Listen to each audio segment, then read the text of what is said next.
What's up, internet? My name is Jake Doxy, and welcome back to another episode of the Doxcast. I'm not going to lie, filming an intro is actually really fucking hard.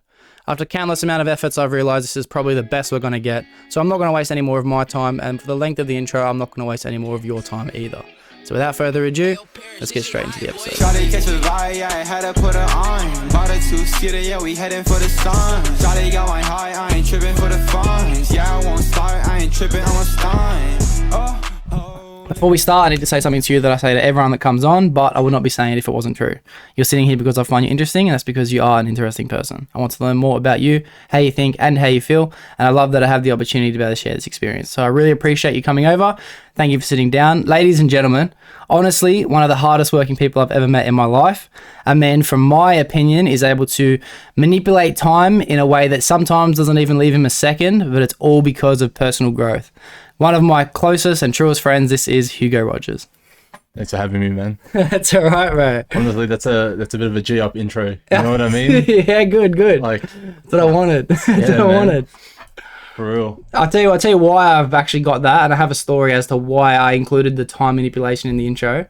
I'll never forget it. It's when I came to visit Damo one day, and I said, and you were living with Damo and Leon at the time, and I said, dude, I haven't seen fucking Hugo in ages. And he goes, dude, neither have I. I live with him, bro. Yeah, and I'm like, fuck. He's like, yeah, he's so busy. 5 minutes later, you fucking sprint through the door. You're like already getting undressed, into the kitchen, grab all your shit, straight into a fucking shaker, making a protein shake, running back in, getting dressed, running back out, and you're like, oh, Doxy. I'm like, oh, what up, bro? And you're like, I wish I had time, bro. I just don't have time. And I'm pretty sure you're going from one job to another job. Yeah. And I thought to myself in that moment, fuck, bro, that's motivating as fuck. Had to get it, man. Had to get, like, as soon as I got home, just had to get my food and then fuck off again. It was fucking mad. It was mad. So, fuck, I don't even know where to start this podcast because there's a lot of shit I want to talk to you about. And I'll just give everyone listening a bit of insight. We have done this before, not too long ago. Yep. And it was this will be my second last time redoing a podcast because of my hard drive situation.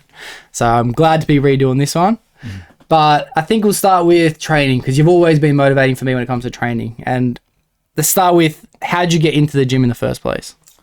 Man, you know, like, yeah, we did go through this before, you know, and it's a little bit hard to sort of like just recollect, but like, honestly, like you pretty much already know the story, but anyone that's listening, they probably don't. But like, it's honestly, I'm pretty sure the majority of people who start off training have similar experiences. You know what I mean? It's like it came a lot when I was younger. You know, sort of just sitting on ass, playing games, doing all that sort of stuff. And you know, you pack on the kegs. You know, you look at yourself and you think, fuck.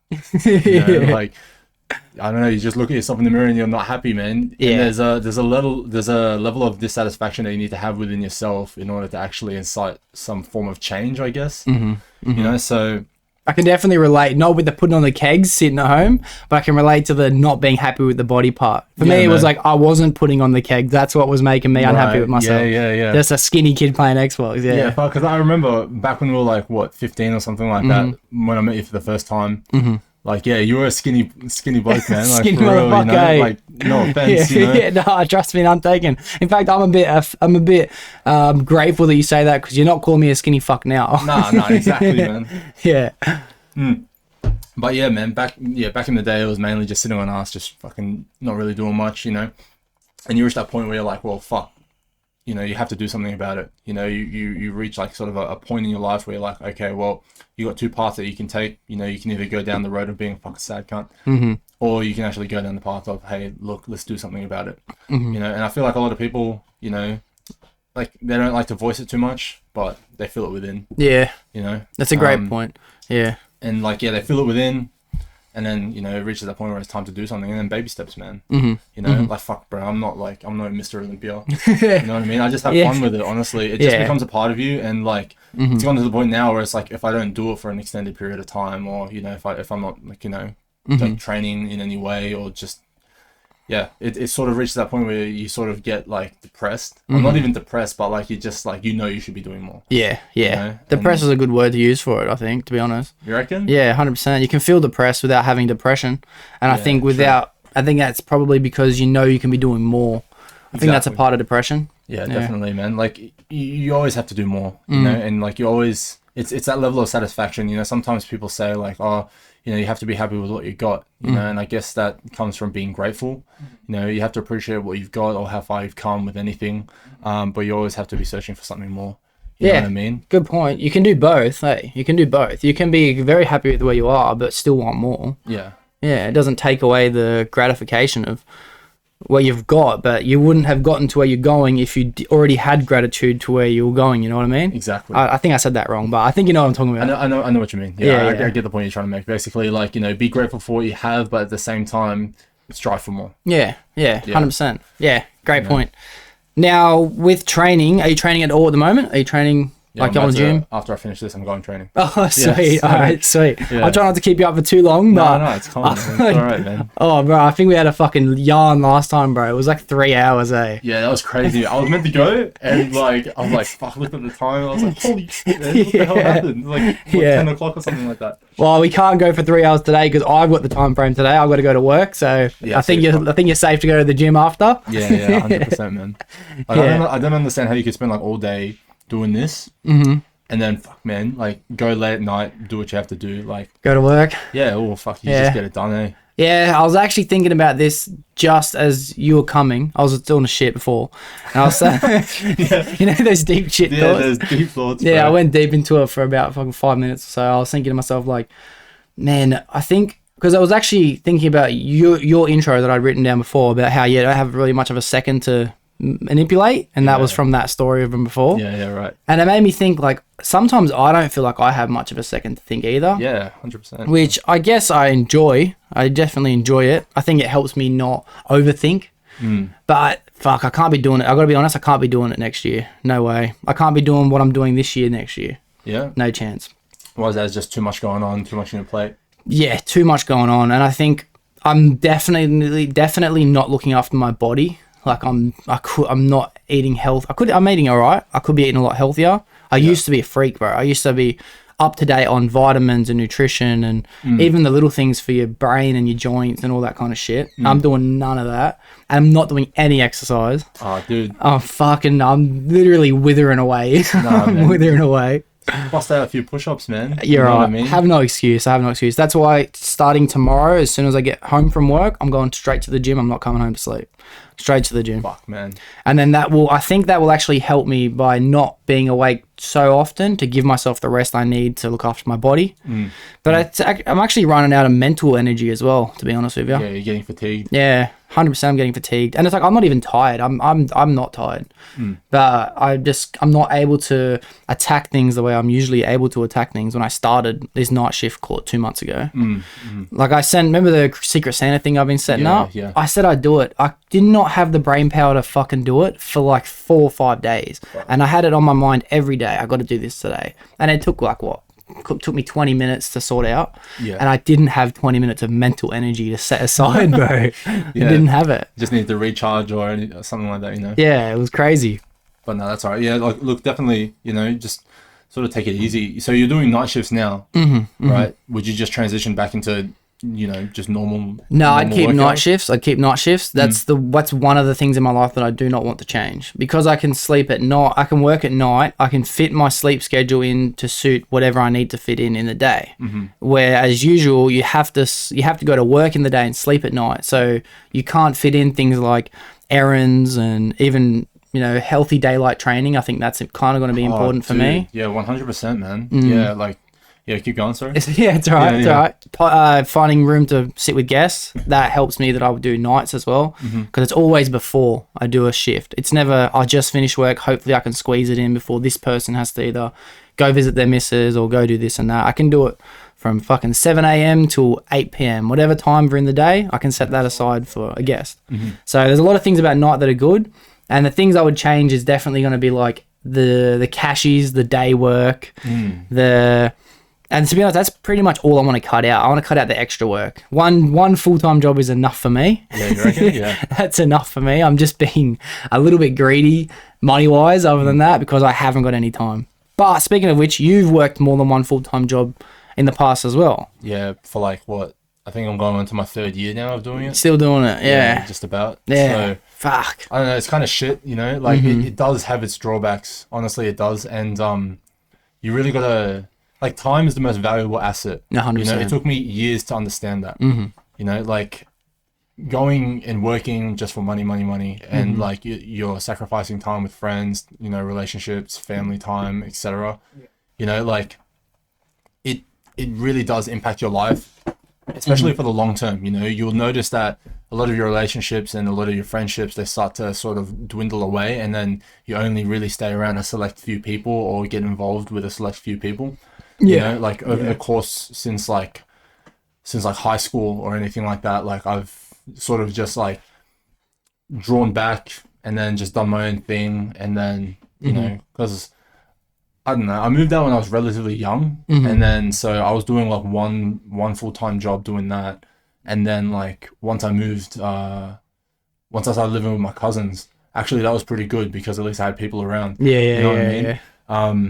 But still, you know, I spend the majority of my time just working, and you know, you got to try to make sure you allocate time to certain things, you know. And so right now for me, a priority is having time for friends, having time for family, and it may not seem like it's a whole lot, you know, maybe one night a week or something like that, but over the grand scheme of things, what you're seeing your family 50 times a year, or your friends 50 times a year, you know, and like it adds up, and at least that way you can retain those relationships. And you know, a big part of personal growth and development is getting, you know, getting input from other people and networking, you know. Relationships, networking, all that shit. It's important for yourself. Exactly, man. And like, see, I don't know, look, I really respect what it is that you're doing here, and this whole setup is fucking cool, man. Oh, you like it? Yeah. Thank you, bro. Like, Thank you. you know, I said it the first time I came in here, you know, like this is something that you wanted to do and you brought it to life. Yeah. You know what I mean? Yeah. And you need to have the free time in order to do that. You know, I'm not saying, you know, slacking here or slacking there, but, you know, you're allocating time towards things that are productive and things of value, you know, whether it be,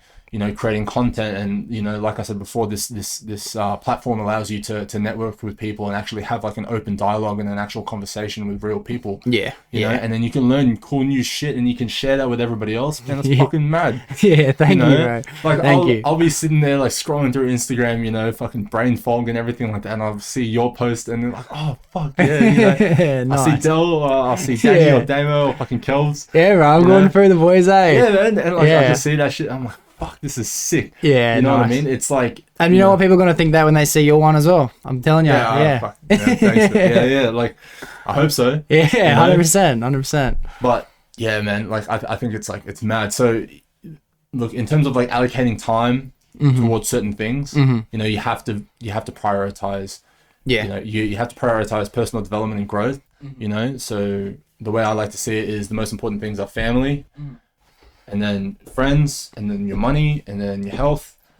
Right. There's a lot as a young bloke that you have to sort of balance and weigh out. And I'm not trying to take anything away from the women or trying to take anything, but like, you know. But we're bloke, we can relate. Exactly. We can relate. We to can't it, speak know? for women. That's exactly. all I like to say anyway. See, that's the thing, right? It's like you mentioned one demographic, and all of a sudden it's like, oh, you're discrediting every other demographic. It's like, no, bro, chill. You know, I'm just. I don't know what it's like to be a starving kid in Africa. Yeah, okay? exactly. It's like, I don't know what it's like.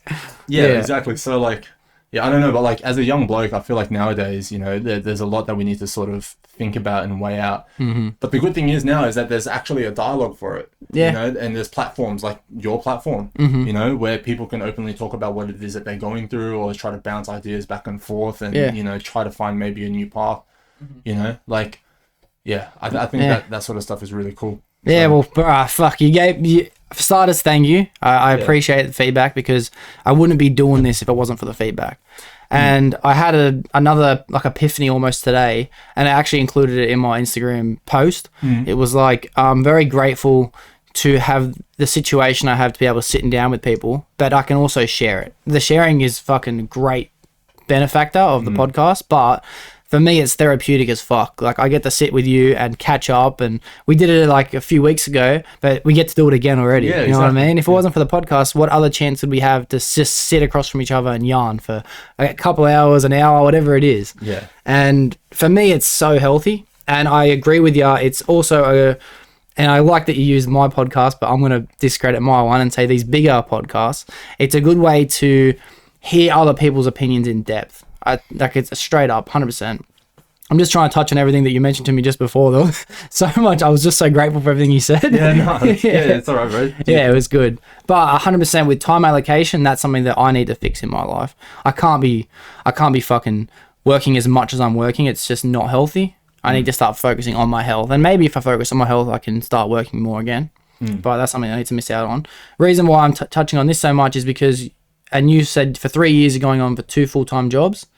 What is the reason why you are working so much?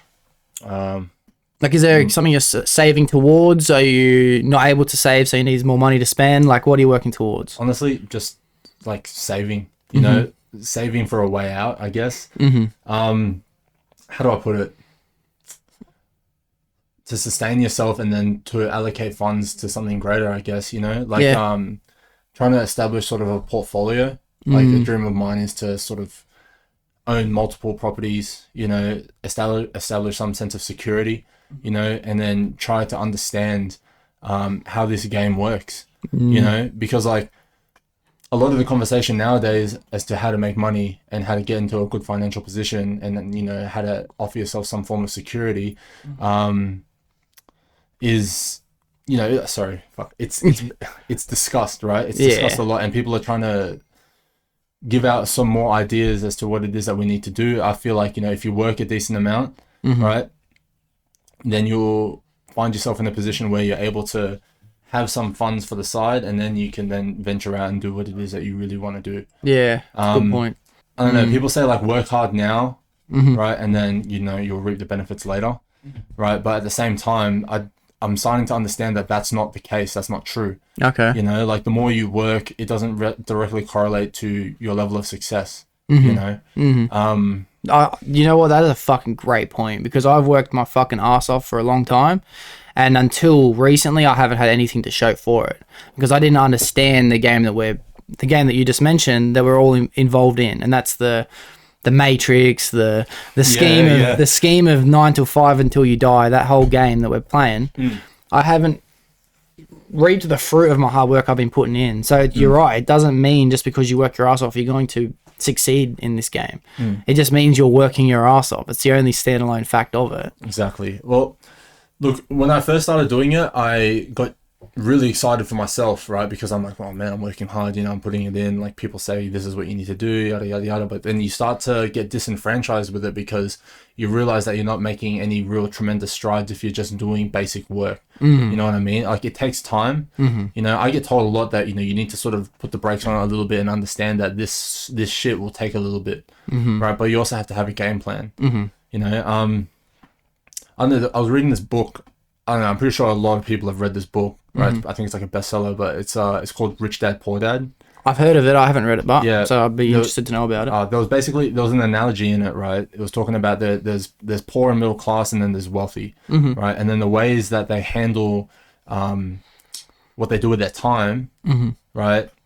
The way they handle their time dictates the outcome, right? Obviously, right? But the analogy is that you have two people, right? And they both got contracted to bring water from a lake into a town, right? And whoever can do it the fastest and the most efficiently, right, will get the contract and they'll make the money, right? So there was one guy and he bought 2 buckets, right? And he just started hauling ass and working his ass off to carry the buckets from the lake to the town, the lake to the town, lake to the town, right? Eventually he didn't, you know, that didn't last long and he got exhausted, right? And he had to stop. Whereas this other guy, he hired an engineer, you know, he planned out a pipeline, right? And he managed to get the water from one point to the other, right? But it just took him a longer time, you know? So yeah, I hear what you're saying. Yeah. So I don't know, I feel like maybe you have to come up with a plan and then action it, as opposed to just jumping in head first and then it's like, oh, quick cash, you know? And do you feel like you have a plan and your plan's working? Man, it's fuck, man. I'm still trying to make it come to fruition, honestly. I'll just like put it together. But can you see the steps in which you're taking are the right steps? Yeah. The right steps, man. Well, that's good. I don't think there's any problem with working your ass off as long as you're going on the right steps and you can actually see the progress as you go along with it. I'm guessing yours is in relation to savings. Yeah, that's it, man. Mine, I've never had that. I've never had that skill, I've never had that skill. I'm getting better at it.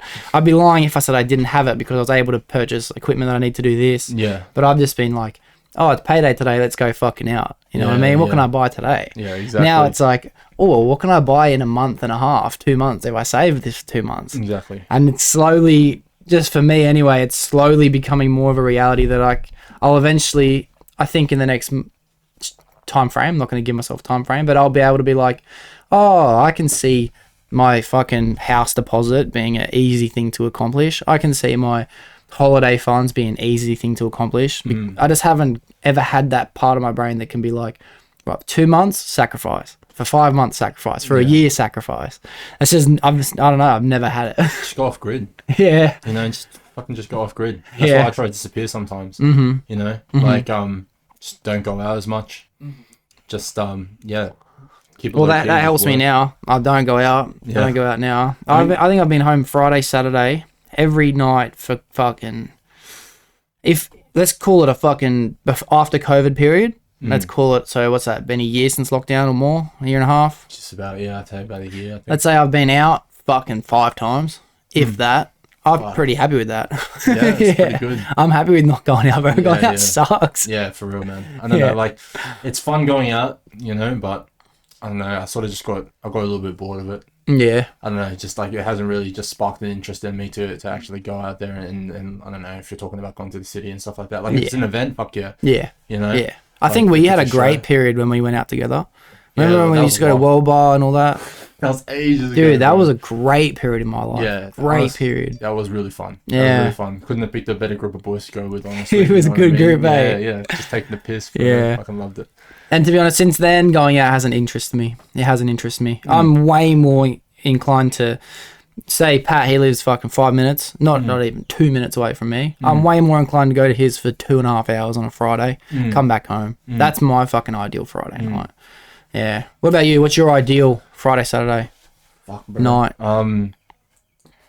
If not, I'm seeing family, right? If I can't see family, I'm every Friday, Saturday night. Honestly, I'm probably just at work. Yeah. Yeah, good. Family's a great way to spend your time. Yeah, honestly, man, like, I don't know. I feel like if I'm not doing X, Y, Z, right, and I'm spending my time going out, I feel like I'm wasting my time. Yeah, good. That's a good mindset. Do you know what I mean? Like, 100%. I don't know. I feel and it's that. like- I feel that sometimes when I go out. and you have to really select the people that you go out with. You know what I mean? Like, Yeah. I spend a lot of my time just sort of in my own zone doing my own thing, you know, and being very, very selective as to who it is I talk to or who it is I go out with, or you know, I'll always be around the boys. Yeah, You know what I mean? yeah. Like Del, you know, hands down. Always Yeah. see him. Yeah. You know, and Fucking love. Shout out to Del. Love yeah, Del. love you, Del. Yeah. Yeah. But yeah, man, like, you know, just be very selective as to who you spend your time with, what you spend your money on, and just try to just, I don't know, just make the right choices. Yeah. You know? Yeah. It's a fucking perfect Friday, Saturday night for me. I feel like a lot of the people, yeah, okay, we'll say a lot of the people that I know are still interested in going out Friday, Saturday, which I don't judge at all. If that's what you're interested in doing, that's what you're interested in doing. Yeah, fuck, have fun. I don't blame it. It's just not interesting for me anymore. And on top of that, I remembered a point that I was about to bring up a couple minutes ago when we were talking about how it's important to work your ass off, but it's also important to make time for your family and friends, especially because you're not living with your parents anymore. No. You know, oh, wait, did you go back to living with... No? Yeah, No. Okay. But when you move away from your family, your immediate family, say I've done it before in the past, it will happen again probably next year. If you don't go visit them at least once a week, a great fucking metaphor, not a metaphor, but a example I heard of this was, if you only visit your parents and you're late 20s now, early 30s, and you have kids, if you only visit them once every 3 to 6 months, how long do you think your parents are going to live? If you're already in your 30s, your parents might be in their 60s. Your parents have, call it what? If they're lucky, they're going to live to 100, if they're lucky. So that's 40 more years. If you're only seeing them once every quarter, you're only going to see your parents 160 more times for the rest of your life. Oh, that's pretty shit. Which is sad, which is Yeah. very sad, which is why I think it's important to spend as much time with family as possible. On top of family, also the boys. Yeah. Boys are very important too. I'm not taking anything away from that. I actually see them more than my family, and I live with my family. Yeah, fuck, man. Yeah. It's crazy. Yeah, go on. But I think that's something that a lot of people should think about that aren't living with their parents anymore. For every day you don't spend with them, that's a day you're never going to spend with them again. And I think about that a lot, which is kind of why I'm kind of still here. Yeah. You know what I mean? Yeah, which is fair enough, man. You know. Yeah. I mean, like, it's good, honestly. Like, the family sticking together in order to make moves and everything like that is essential, you know. And I made the mistake of moving out too soon, you know, and I didn't sort of not necessarily take advantage of it, but understand the benefit of being with them, because they're the people that have your best interest at heart, you know. Good And point. at the end of the day, you can't really trust anyone. You know, like, you can't trust anyone but your family or the people that are really closest to you. Yeah. You know, so Yeah. which is why it's always good to stay around those people and then just do everything together. You know, like, It's a good point. yeah, man. Like, honestly, it really is, because, like, that's what I tell kids now. You know, like, anyone who's like a young adult, you know, probably 16, 17 or anything like that, and if I happen to have a discussion with them, I'll always just reiterate that to them. Yeah. You know, I catch myself doing it time and time again. I tell them, look, tell your parents that you love them, right? Yeah. Reassure them that, you know, you're always going to be there. Reassure them that you're grateful for everything that they've done, and stick around. Yeah. You know, stick around as long as you can and work together as a team. Learn as much as you can. If your parents don't know much, it's up to you to learn, and then vice versa. You know, and that's the whole point of establishing a strong network, establishing a strong team. Yeah.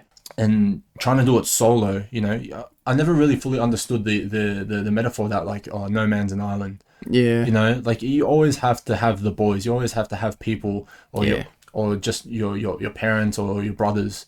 You know, brotherhood is a big thing, man. Yeah. Yeah. You know? And it's one thing that, like, when you get into a relationship, you kind of forget about for a bit, and every single bloke is notorious for it. I think it's just part of getting into a relationship. They become your world, you become their world. I think it's all fine and healthy, but eventually you're gonna have an argument with your missus. It's gonna happen eventually. If you're already living together, one day she might want you to leave the house for a bit. You might get in a big fight. You might want to leave the house for a bit.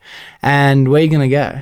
You know what I mean? You gotta hit up the boys. You gotta have them. You gotta have them.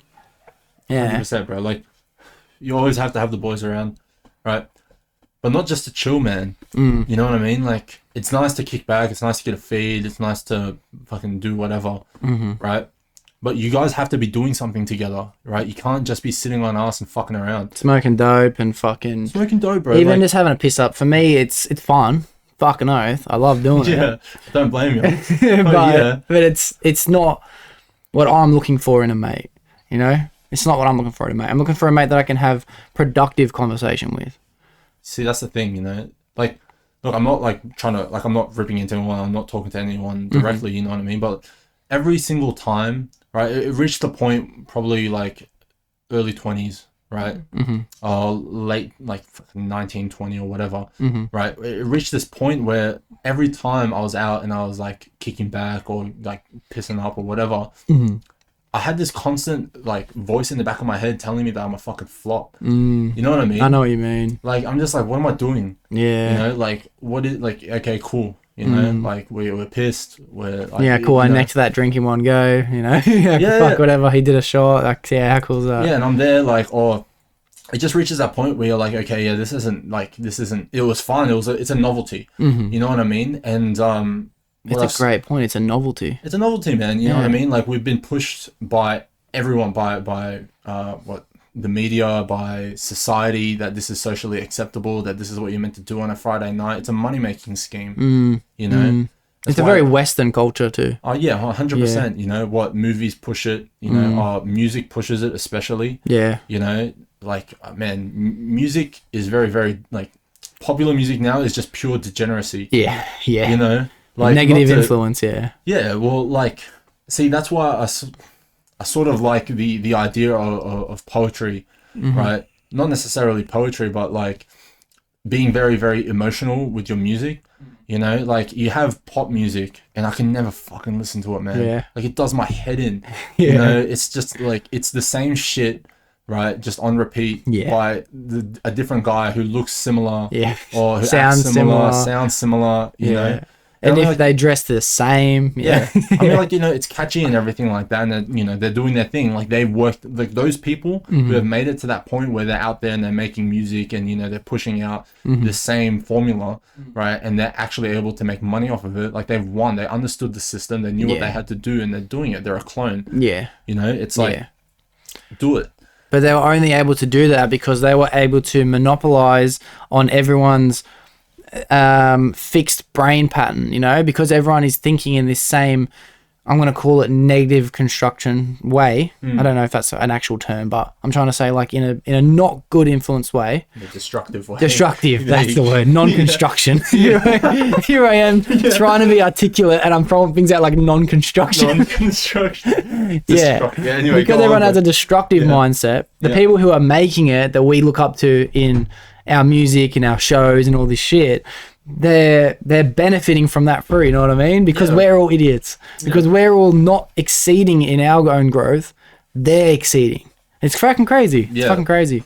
Honestly. And let me just say, I'm fucking so happy with this podcast already because I had a list of shit and we're not even touching them, bro. And I don't want to touch them. Yeah. I love this tangents we're going off on. All right, yeah. But look, basically what I was trying to say with the whole going out thing and everything like that, right, is like, yes, it's a novelty. You know, it's a waste of money. You can have fun with your mates and you can make memories and everything like that. But what kind of memories do you want to make? You know, like you scroll social media and then you see all these people and all these influencers who are doing really, really good things. You know, there's this guy I really like. Oh man, you should try to get him on this podcast, bro. For real. Yeah, his name is Alex Mendoza. Okay. Right, like when I was younger, I used to see him training at Fit and Fast, and he was always there on his own, right? Or he was there with like one guy, and like they were, just yoked. We were like 16, right? And this dude was just like going, and like you know that one motherfucker that like he's just walking, just doing this thing, which is like that big, and everyone's like, fuck, you know, especially when you're a teenager. Yeah, man, and like he pushes like a really, really, really positive message, you know, like that's awesome. I respect that. Yeah, I'd like to meet him then. Growth, you know, in terms of your finances, in terms of your training, in terms of building community and brotherhood, you know, like all the things that we need to focus on, you know, rather than, you know, being consumed by all the shit that we're fed, because at the end of the day, it's an algorithm, man. Yeah, you know what I mean, and like. You know, you could go on and talk about like all this sort of stuff, like you know, it's pushed, like bro, like I'll say it right, like fuck, like what, like oh man, I came across this thing. Yeah, it was like TikTok, right? Basically, with TikTok, there's two different kinds, right? So you know how TikTok is a Chinese owned. Own app, I right? know. Yeah, dude, I know what you're gonna say. There's two different TikToks. Two different TikToks. It's fucking nuts. Like in the West, they're pushing out all this degeneracy and all this bullshit and all this irrelevant shit, and then meanwhile. In China, the TikTok is just engineering, science, fucking education, patriotism. Patriotism. Like it's just benefiting shit, you know. Like fuck, and which is kind of like you consume what you want to consume. I've got a couple of things I want to touch on. The first thing is you do consume what you want to consume, and I feel like I've cleaned up my social media a lot in the last year. There's not as much shit. To be honest, I think like to myself, if someone else saw my Instagram, they'd be like, is this guy gay?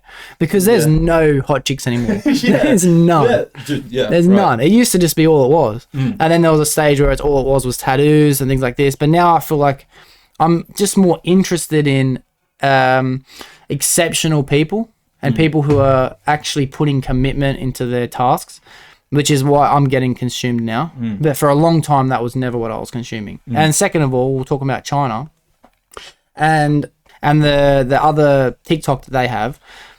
I heard that they have more engineers graduating in China every year than the rest of the world has ever had in history combined. That's how many people are coming out of China. That's insane. And you said you didn't want to touch on it, and I want to touch on it. What the media is really pushing. You know what I mean? Because it's coming from China, bro. All of our shit, it's obviously coming from China. Don't you reckon? It's coming from us. We're the ones entertaining it. We're the ones not realizing it, right? Yeah. We're the ones being told, you know, by tech giants and everything and the algorithm that's being pushed out, right? That this is normal, you know? Yeah. It shouldn't be normal, man. We're just sheep, eh? Everyone's sheep, bro. Like I don't know. I feel like a lot more people nowadays are realizing it, you know, and especially with the whole spicy cough, fucking whatever situation, right? Spicy cough. Yeah, fuck. I don't know. I heard one guy call it spicy cough, and I'm just like, all right. Spicy cough. I could have been using that this whole time, and I've been beeping it out. Now I'm saying COVID. I'm over it. I don't care if it's fucking. I don't give a fuck anymore. Yeah, I don't know. You'll get some like little warning at the yeah. See how bullshit is that? You can't criticize it. Bro, you can't even say the word, or it becomes fucking demonetized. Yeah. See, that's the but thing. I realize that like I'm not making money for now on YouTube. Yeah. Which is why I'm gonna say fuck COVID as much as I want. I'm gonna say like fuck what the government is pushing out on us as much as we want. I've got a while where I can still say what I want before I become fucking trapped. You know what I mean? Yeah, exactly. Yeah. Well, see, that's the thing. You don't want to ever get to that position where you actually are trapped. It will happen, but I'm choosing to use the platforms that I'm using. They're providing me with. I've noticed that YouTube's providing me with a platform, and eventually Spotify and all this shit. Yeah. So I have to play by their rules. You know, see, that's the I'm thing. gonna have to just sell my soul a little bit. Yeah, I know what you mean. Yeah. Yeah. Honestly, it's crazy, man. But only a select few people can actually play outside of the rules. You know what I mean? Who can openly criticize things without being cancelled? Like, it depends on what it is that you're criticizing, right? The way that I see it, right? COVID, right? You can openly criticize it as much as you want, you know, because the fact of the matter is that it was probably the biggest show of complicity, right? And sort of a global authoritarian stance we've ever had. In modern history. In modern history, at least, you know, it's crazy. This is an event that we're going to remember for the rest of our lives. You just said a great point when you said the greatest global thing. That's why I chucked in modern history, but when you chucked in global, I was like, that's in history, to be honest with you. No one's ever fucking controlled the whole world like they did through COVID. Yeah. It's always been countries controlling it within themselves. But I'm going to take back my stance on modern history and put in history instead. Yeah, well, like what I mean by globally, right, is that one little event happened, or not one little event, but one event happened, right, and at the snap of a finger over the course of X amount of months, the whole world shut down. Right, and different countries took different stances, but the majority of the Western countries were taking the advices of the World Health Organization. Yeah, which is fair, right? But which should be looked at as fair. Which should be looked at as fair. Yeah, right. But it's just crazy. One little disaster like that enabled totalitarian control in Western countries, which they push freedom and democracy, and you should be able to do whatever it is that you want. You know, life, liberty, and freedom. Yeah, you know. And it's all under the guise of protecting people, right? Which is fair enough, you know, but they're taking away your freedom and they're giving you safety, but you don't really have a choice. Yeah. You know? I don't believe that we really do live in a state of freedom of speech. No way. No way. No way. Yeah. Yeah. That was a great, and you know, it was a great example of that. Andrew Tate, controversial motherfucker, but I don't care. I like his message. I think he has a great message. For those who don't think he has a great message, I don't think you have put enough time into listening to his message. 100%. I'm glad you agree with me on that. 100%. But he was an example of like, if you don't fucking follow the rules, you're gonna get shut the fuck up. You're gonna get crushed, man. Yeah. You know, like even what we're doing right now is a little bit risky, you know? Oh yeah. Like I could be talking about this, right? And then I don't know, if it gets out there, right, that much, you know, people are gonna be like, oh look, he's saying this, he's saying that, you know, how could he think like that? You know, but dude, the noise, bro. But everybody has their opinion about these things, you know, and well, that's why I think it's so important that we can discuss them openly and other people can hear it. Yeah, look, it is important, you know. At the same time, you know, just like how you have a platform that you need to stick to, you know, and a set of rules that you need to follow, there are a set of rules that I need to follow as well. You know what I mean? Yeah. Which is in regards to work and in regards to people that you know hearing it, shit like that. Yeah. Exactly. You know, they're gonna think, oh, you know, what are these people going to see? This is the thing, right? We're too concerned about the opinions of other people, you know, when it comes to these real issues that affect people, right? Like affect society. Like you need to have an open dialogue and you shouldn't be scared of speaking out, because the way that I see it, right, is like you have people that have moderate views on things, right? Who can look at things objectively and logically and think, or notice that there's an injustice there. Yeah. Right. And then, you know, you have a minute or a small minority of people, a vocal minority who have extremist views, right? And they're the ones doing all the shouting. And they're getting the most attention. They're getting the most attention. And then you speak something that somewhat relates to what it is that they're saying. And then boom, you're branded as an extremist. Or you're branded as left wing, right wing, whatever. You know? Or I could just say, hey, look, when it comes to COVID, right? I don't really agree with the idea of them locking everybody in their homes and making them stop work and shutting down the economy and taking people's freedom away and only allowing them to be out of their house 1 hour a day and imposing a 9 to 6 curfew. Yeah. It's like, dude, it's like, what's that going to do, man? Yeah. You know, it's testing the waters of complicity. Yeah. You know, yeah. I think of the mask as a symbol, right, of compliance. Yeah. You know, you see people walking around with the mask now and you think, okay, you know what, maybe they're sick and maybe they don't want to spread any disease that they may have. Maybe they have the cough and they don't want to get other people sick, like, you know, or, you know, in hospitals, for example, right, where they're wearing the mask, it's like, okay, cool. You know, you don't want to, it's a place where a lot of sick people go, which is fair enough. Yeah. Right. But you're walking down a fucking soccer field, right? Or you're going for a walk and you're walking your dog and you see some guy just like wearing a mask and like, it's like, dude, what are you doing, man? I never thought of it from that perspective as a symbol for compliance, but that makes so much sense because of the fact that it didn't actually prevent anything. There was no statistical evidence that it prevented the transmission of the spicy cough. Yeah, there you go, yeah. But how good. It did show it showed to, I want to call it the elites, you know, the Illuminati, the fucking government, the control, the same metaphor for every fucking, the people who are controlling, even the health organization. It showed who is willing to listen to them and who's willing to not listen to them. Yeah.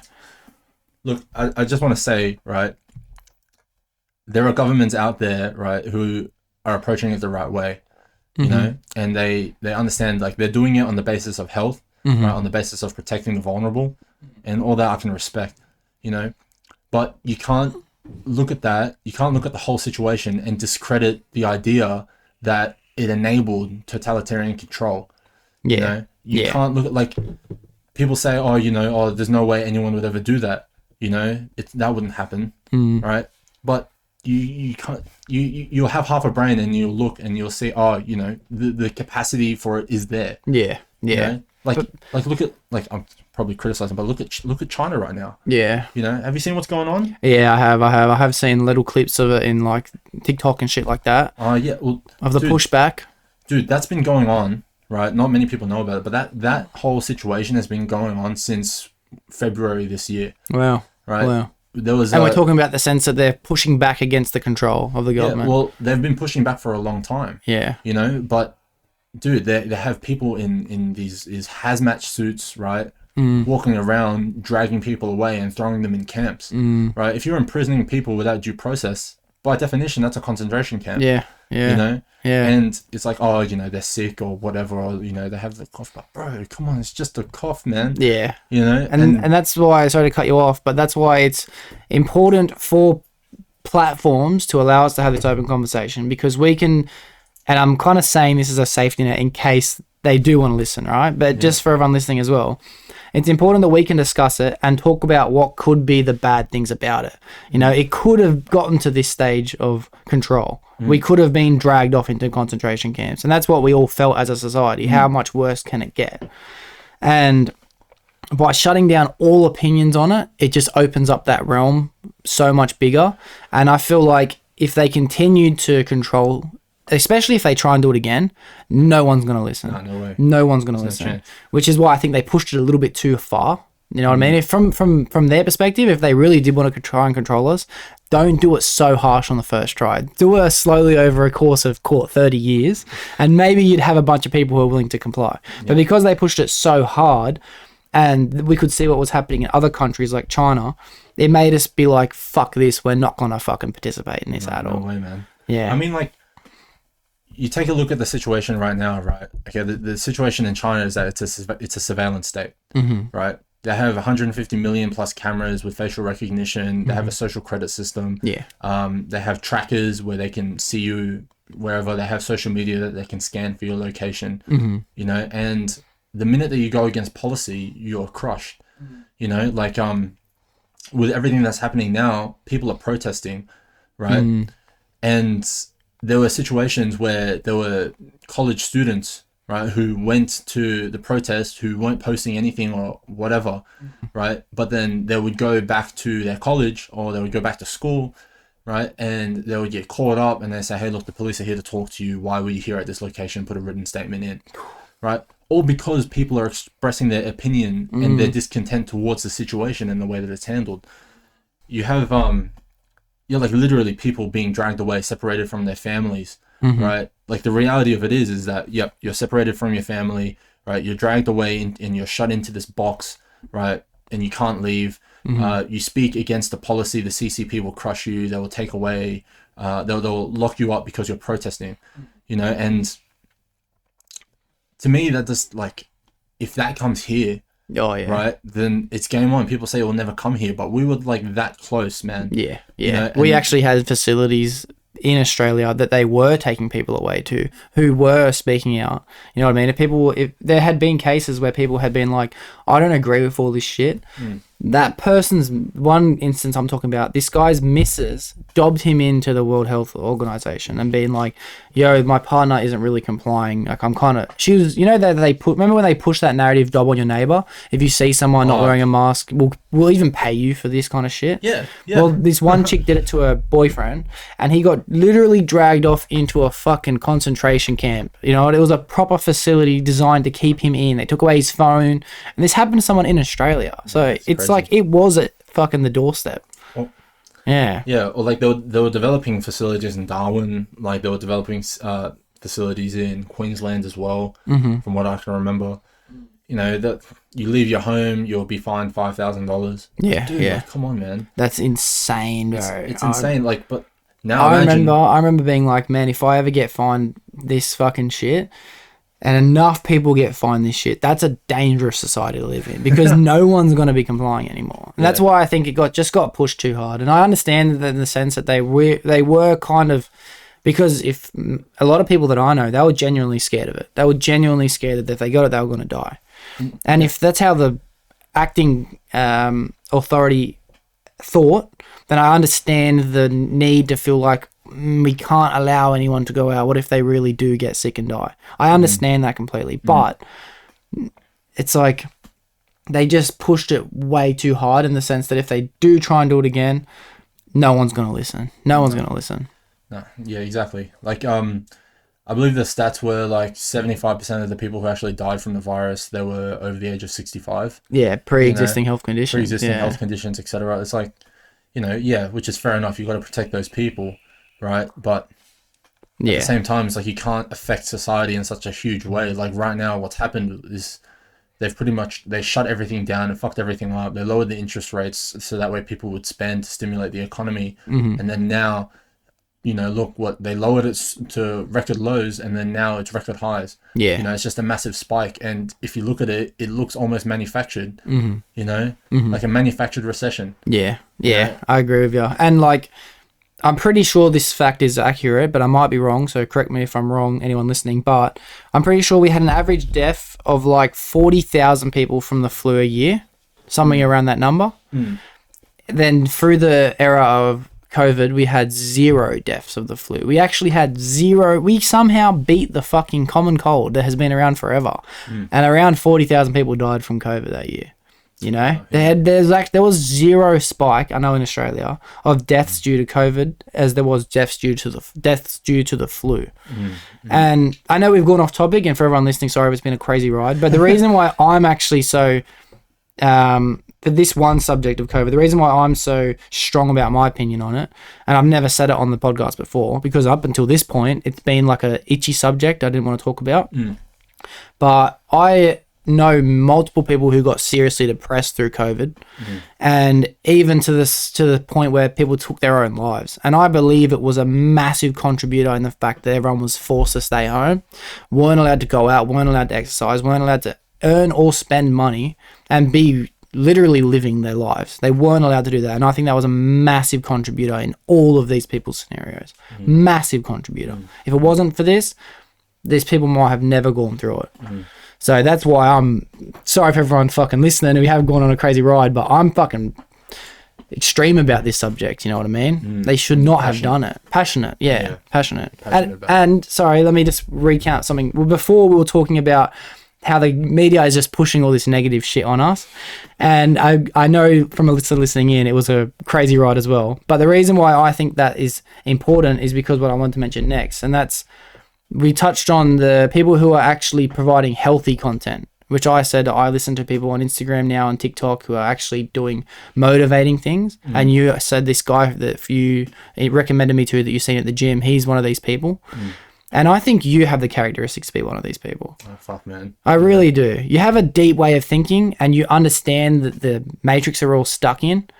And I think that you're healthy, you work hard, you have a good discipline with food and shit like that. You could be one of these people providing good content for everyone, bro. Thanks, man. Thanks, man. And I'm curious as to why you don't do it. Are you interested or you're not interested? Look, I'll be interested in doing it 100%. It's just a means of actually getting there and doing it. Yeah. You know what I mean? Like, firstly, like, I would get stuck on, like, firstly, stage fright. You know what I mean? I'm there and I'm like, oh, fuck, I don't know what to say, you know? And at the same time, a little bit of paranoid as to, am I saying the right thing? Should I say this? Should I say that? Right now, I'm like, fuck it. Yeah. You know, but like, at the same time, it's like you're developing an image for yourself. And not only are you talking to just your close circle, right, but you're also talking to everybody. Yeah, the whole world's listening. You know, so you're open to criticism. You know what I mean? And I feel like that's one of the drawbacks and things I have to try to overcome. You know, whereas like don't care about what other people think, just be yourself, just, you know, say what it is that you believe. You know, and I feel like honestly, if I was to get past that point and you know, have people on or you know, just try to create some form of meaningful content, I feel like once I overcome those things, then yeah, I could probably do it. Yeah. You know, I think you should, bro. I think you should. I'd love to see you do it. Yeah, just like, you know, and it's sort of like, oh, it's cringe or this and that, you know, like, but you have to just get over that. Yeah. You know, Yeah. and I would love to do it. You know, just get a bunch of people on, like-minded people, and you know, just go out. Like, I need a group of boys to go training with, bro. Okay. You know what I mean? Like, I'll sign up with you. Fucking, I'll nominate myself to do it because I need a bit of fucking motivation too. Just honestly, yeah, like fuck me, like people on the same path. You know, like you know, who have the same goal, right?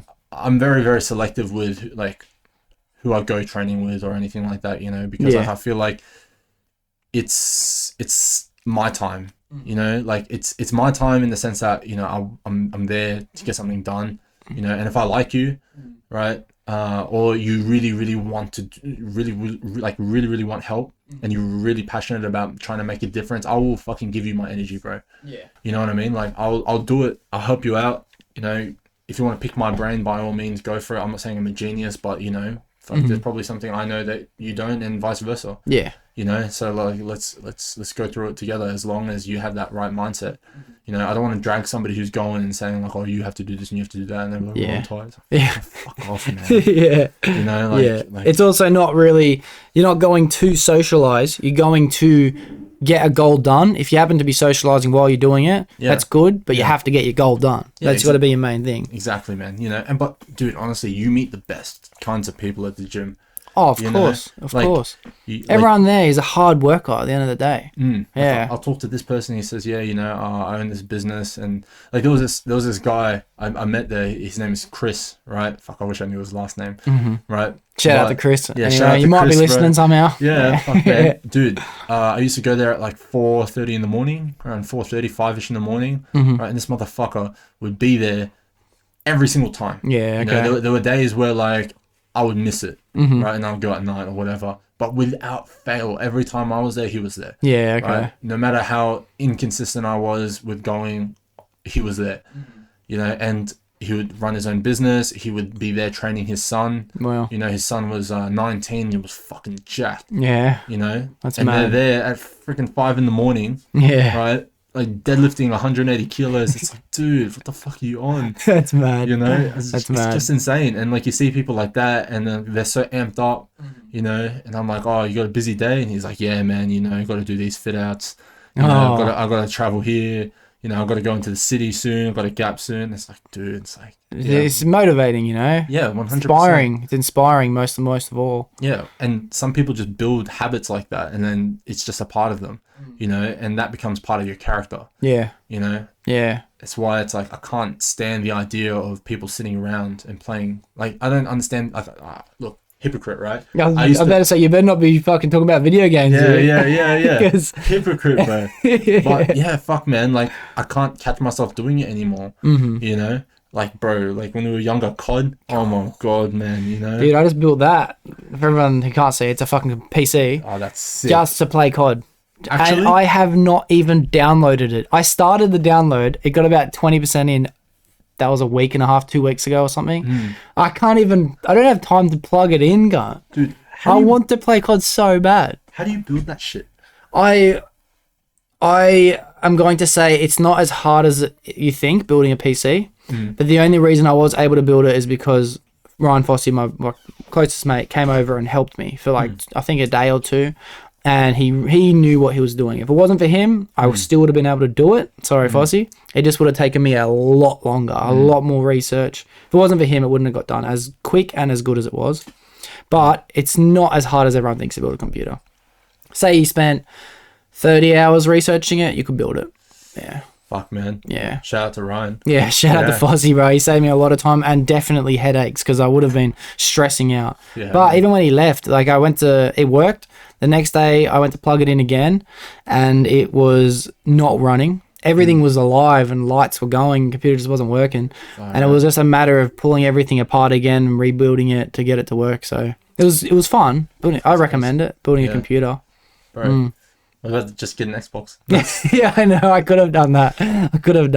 No. Yeah. It just wouldn't run the same. It just And wouldn't I have bet been the there's same. Some form of satisfaction when it comes to actually like putting something together yourself. Yeah. When we're done, I'm going to plug it in and show you what it looks like when it's alive Yeah, because please, it's bro. a fucking freak show, bro. Yeah. Can't wait to have it set up. For this studio, I'm planning to completely upgrade it over the next month and a half. Yeah. Completely. Everything's going to be different. Setup's going to be different. Couches, fucking new proper. I'm building a mad table for when we do podcasts. There's going to be all the chargers and shit built in for me and the guests. I want to have an esky in the middle for cold drink. I want to have an Aguila so everyone can That's smoke. exactly what I was going to fucking say, bro. Yeah. Just get a fucking Aguila, bro. Yeah, I'm gonna have that built man. into the table. Yeah, It's gonna be a that's sick. crazy setup. Gonna be a crazy setup. You're going to make the table custom? Yeah, I'm gonna build it myself. Bro, you got to show me how you do that, man. Yeah, Dude, I should film it. 100%. Yeah, You that's a good just, point. Like, dude, I see, for anyone who can't see it, right, but got a set of drawers there, you know, Yeah. they're like light up, custom made and everything. Like, you did all that yourself. Yeah. You know, I would want Shout out to my dad. He helped me a lot. Yeah, yeah. Right, yeah, well, shout out he to, helped me a lot. Shout out to Mr. Doxy. Yeah, you yeah. know? But, like, I see that shit and I'm like, fuck, man, that's so cool, man. Like, I would love to see how it goes together, Okay, you know? good to know. I will record this entire desk. But yeah, I will. Just give it a go. Like, do it, man, you know? And I'll be like, fuck, man, that's Yeah, so cool. yeah. You know, or even just do a time lapse or something like that. Or just like a fucking, I don't know, like a TikTok. I'll make a crazy I'll make a crazy video out of it. Yeah. I will. I'm really enjoying making content, which is why I try and tell everyone to make content because for starters, it's therapeutic. You get satisfaction when you're able to make something look good, and you make great gym videos and motivational videos. I even took my camera to golf the other day with Nixie. Shout out to Nixie. I know you're listening. Love you, Nixie. And we filmed every single tee off. We filmed every single shot. And at the end of it, I filmed a video for us. It was like an opening trailer just for me and him. Oh, that's mad. So, because we want to start actually making videos when it comes to golf. And okay, I'm shit. He's good. Yeah. I'm shit. Right. I'm so bad, but I'm trying. I am trying. And it's getting better. But that's another example of like, we're always going to have this video forever. That video is never going away. Even if we stop filming golf, we've always got that. And that's why, I'm trying to push as many people as I can to make videos. Patrick, I got Patrick the other day. He told me like, dude, because of you, I picked up my fucking phone and I started recording myself change a part in my ute, in my truck. And he showed me him and it's like first video, he goes, hey, fuck, this feels so weird. What am I doing? And he'd stop it. He'd do it again. Hey guys, today I'm just going to be changing. Oh, what the fuck is this? And he'd try again and again and again. And at the end, he actually got a clip that he was happy with. And then there was a bit more footage of him doing it. And it's like, bro, this is what we need in our lives. This is the future. And no one I know is doing content creation, bro. It's a shame. It's so much fun. I can't wait for everyone to do it. All right, yeah. I'm going to push you to do it, bro. All right. Okay. I'll do it. I'll buy like a stand or something like that and just start filming shit. You know what I mean? Yeah. Like, one thing I did during lockdown, which was fun, was I did spend a lot of my time fucking just recording myself training. I don't know. I was that fucking bored, bro. Yeah. I actually caught it. I caught COVID. Yeah. Right. And then for the whole, like, I think it was like 10 days or something like that in ISO, all I did was just train in my backyard. Yeah. You know what I mean? That fucking board couldn't go anywhere because I'd get fined $5,000. Yeah.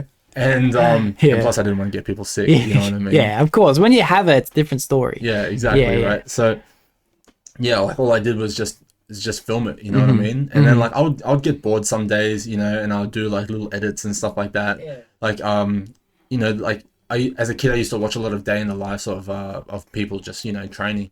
Like, you know, and you know, there were a lot of people like a lot of influencers back then, like the Hodge twins. I don't know if you know the Hodge twins, people like Elliot Halls, or there was this... We discussed this last time. I talked about Bradley Martin. You talked about Ziz. Yeah. Fuck, man, like all those guys, massively positive, you know, and yeah, they come across as douchebags and all that sort of stuff. Or Not whatever. to me, I don't know. Yeah, no, well, to some people. To really? To the fucking the haters average, out. This the fucking haters, bro. The jealous cunts, I guess. Yeah, or just whatever, you know. Oh, he's saying it like that, you know. You gotta be. Look, honestly, I feel like nowadays a lot of people are sort of chilling out to it and they're just accepting these people. I like to think of them as internet characters. Yeah. You know, like they're people, right? They're real people with real opinions and real views and everything, right? But they have a persona, right? And I feel like the best example of that would probably be Ziz. Yeah. Because Ziz was just a persona. Yeah. You know, like it was, you know, his Aziz, right? His name was Aziz, but like Ziz. You know, the spirit, The spirit, you know what I mean? Like, you know, putting that on, right? It showed like, hey, look, you can do all this sort of stuff and you're going to have haters and everything like that. But at the same time, heaps of people loved him. Yeah. You know, like, did you know at one point he had more followers or more friends on Facebook than the PM? Oh, really? Yeah, in 2011, he broke the record in Australia for the most followers on Facebook. It's crazy. What? I did not know that. Yeah, but like, it's 10 years ago, bro. You know what I mean? Like, but like that's a big step for 10 years ago. That's a crazy thing. Man. Yeah. Nowadays... Fuck, bro, 100,000 followers, you know, like it's a substantial influencer. Yeah. But yeah, sorry to fucking touch on content creation so much, but that's good, man. I can see you doing it in my future, and like it hasn't happened yet, but I know it's gonna happen. I'm not even kidding. I can see it happening in the future, which is why I wanted to talk to you about it. Hectic, man. Yeah, like honestly, like it's good, and then especially if you can get to the point where you can do things like you know, I know, but like it's like, oh, you're a seller, but like monetize it. Yeah. You know, and then you can do that for a living. That's the dream. Yeah, exactly. You know, that's the dream. Like just see, and that's the thing, right? It's because we've been told, hey, look, you have to do this, you have to work, you know, you have to get a security net, a safe job, you know, and it's like people don't know where to start. You know, we're told at school like, hey, you have to. We're taught how to be a worker. We're taught, you know, go to uni, get a good job. You know, you'll be safe and everything like that, which is completely logical and it makes perfect sense. It's a way, you know. But at the same time, it's like you also have to think about your fulfillment. You know, which is honestly, it's kind of ironic, right? Like now that I think about it, you know, how we were talking about before with China and the shit that they're pushing. You know, it's like, look, I don't fully agree with what's going on in China, but at the same time, the idea that they're pushing people to be more educated, right? And to be smarter and actually contribute to society. It's like, I feel like content creation can contribute in a positive way, but at the same time, we need people in society who can actually build the roads. Yeah. You know what I mean? Yeah, of course. You're right. So, you're right. I do think about that a bit too. You know, I do think that. It was like, it was that video where, like there was this kid and it was a kid and it was a Chinese kid, right? And the state media was filming him and he had a laptop out, right? And he was coding, right? And they were interviewing him and it was like, oh, what are you doing? He was like, oh, I'm coding. And he was like, what, 8 or something like that? And he's just like clacking away, like, you know, and then he's going. And then they're like, do you enjoy what you do? Right? And he goes, yeah, I do this in my spare time. You know, I have fun when the coding works. You know, I feel a sense of joy when the code works. And I'm like, wow. And then they go, what's your dream? And he goes, I hope one day I can create my own AI. And I'm like, oh, wow. Man, this kid's thinking about AI when he's 8. Wow. Right? And then you think about like kids here and it's like, oh, what do you want to be? I want to be an influencer. I want to be an actor. Yeah. You know what I mean? I want to be a pro Fortnite player. Yeah, exactly. You know? Which I'm not taking that away from anyone. It works. Yeah. I think fucking Ninja made record-breaking gaming money, I think 3 years ago. 49 million he earned that year playing Fortnite. 49 mil. Maybe more than 3 years ago. Insane, maybe 4 or 5 years ago. That's insane. Yeah. That's a fucking lot of money that people can be making playing games. But if you're going to be doing these things in your spare time, monetize it. Monetize it all. And that's why I'm trying to push it on you, because you can retire on your dream. And like, I'm not saying training is your dream. I do want to get into what your dream might be in a minute, but it's something that you're already passionate about, training every day. And that's like, when I go back to training every day and fighting, I'm going to be filming it. I might not post it, but I'm going to be filming it. So you said you were going to go fighting? Fighting, yeah. Yeah? You're getting into it? Yeah, 100%. I'm going to be going back to fighting, which is why I'm starting the gym. And I've already said it, so I guess I have to go to the gym tomorrow. Put it I out there, fucked bro. myself by doing that. I'm gonna message you tomorrow. I'm already not motivated. Yeah. That's how long it lasted. Yeah, far But out. I'm gonna go. But yeah, well, that's why next year straight into fighting. As soon as the gym opens, obviously the new gym, the Damo's gonna be working at. When that gym opens, then I'll be back into fighting. So I can't give myself a time frame yet. I feel like everyone's going to that one, man. Yeah. You know? Yeah. I want to sign up. $100. Oh yeah. You know, it's fucking, let's just go, man. I know a few other of the boys that are listening are all going to be signing up to it. Fucking oath, let's go. Yeah. We all need to become fucking killers, bro. That's what needs to happen. That's what needs to happen. Yeah, man. You know, just do it. Like, honestly, like the idea of stepping into the cage, like one guy I really, really, really respect, right? Fuck, Danny, bro. Danny. You know, I look up to Danny so much, and I don't even think he understands. You know, like I see him stepping into the cage and doing his thing and just beating the absolute living fuck out of full grown men. Which he did very well You know? in the last fight. Yeah, and like, and you know what? I'm going to give a shout out to that link in the description below for everyone that wants to watch that, because when I sat down with Danny, he hadn't had that fight yet. Yeah, dude. Yeah, for real. Yeah, Like, he beat this cunt, bro. yeah, man. Like, he did good, and like, there's no fear in his eyes. You can see his composure. When he stepped in there, he knew exactly what it is that he wanted to do. Yeah. You know, and he did not hesitate. Yeah. Right. And he's the most modest guy, you know, like I'll try to have a conversation with it about him, and then He kind of brushes it off, eh? a little bit, like, but it's because he's just keeping it low key and he's just doing his thing. Yeah. You know, and that's He's like, that was fun. That was good. Yeah. Yeah. That's it. Yeah, he doesn't like go, oh yeah, man, I fucking beat the fuck out of this guy. Yeah. You know? He's like, obviously I was going to beat that cunt. Have you seen me? Yeah. Nah, but like, humble, bro. Humble, you about know, to chuck that in. He goes in, gets the work done, and then keeps training, you know. And even the stuff that I see Damo post, you know, of Danny hitting pads, like you can just see the focus in Danny's eyes, man. Yeah. You know, like he's in it, he's in his zone, he's just doing his thing, in and out. Doesn't really talk too much about it, just gets it done and gets. Yeah, You sorry know. to cut you off. Nah, I do this a lot, bro. I do this a lot. Yeah, gotta get when I chat too much shit. I always see a gap in someone's words and I go to speak. I'm like, fuck. No, it's all good. Yeah. Yeah. It probably happens to me a lot in real life, and now it's happening on camera too. Nah. I notice it when I'm watching it back. But I went to get a haircut from him fucking a week ago, and I was trying to talk to him a lot about the fighting, but it's like, and then towards the end of the conversation, I almost said, are you taking this serious? I actually did say this. I said, bro, are you actually taking fighting serious? Like, it doesn't sound like you are. And he's like, and then he reassured me, no, I really am. Like, I don't know why you're getting that perspective, but because he's so humble about it, I kind of wanted to say to him, like, if you're not taking this serious, cunt, you're fucking up.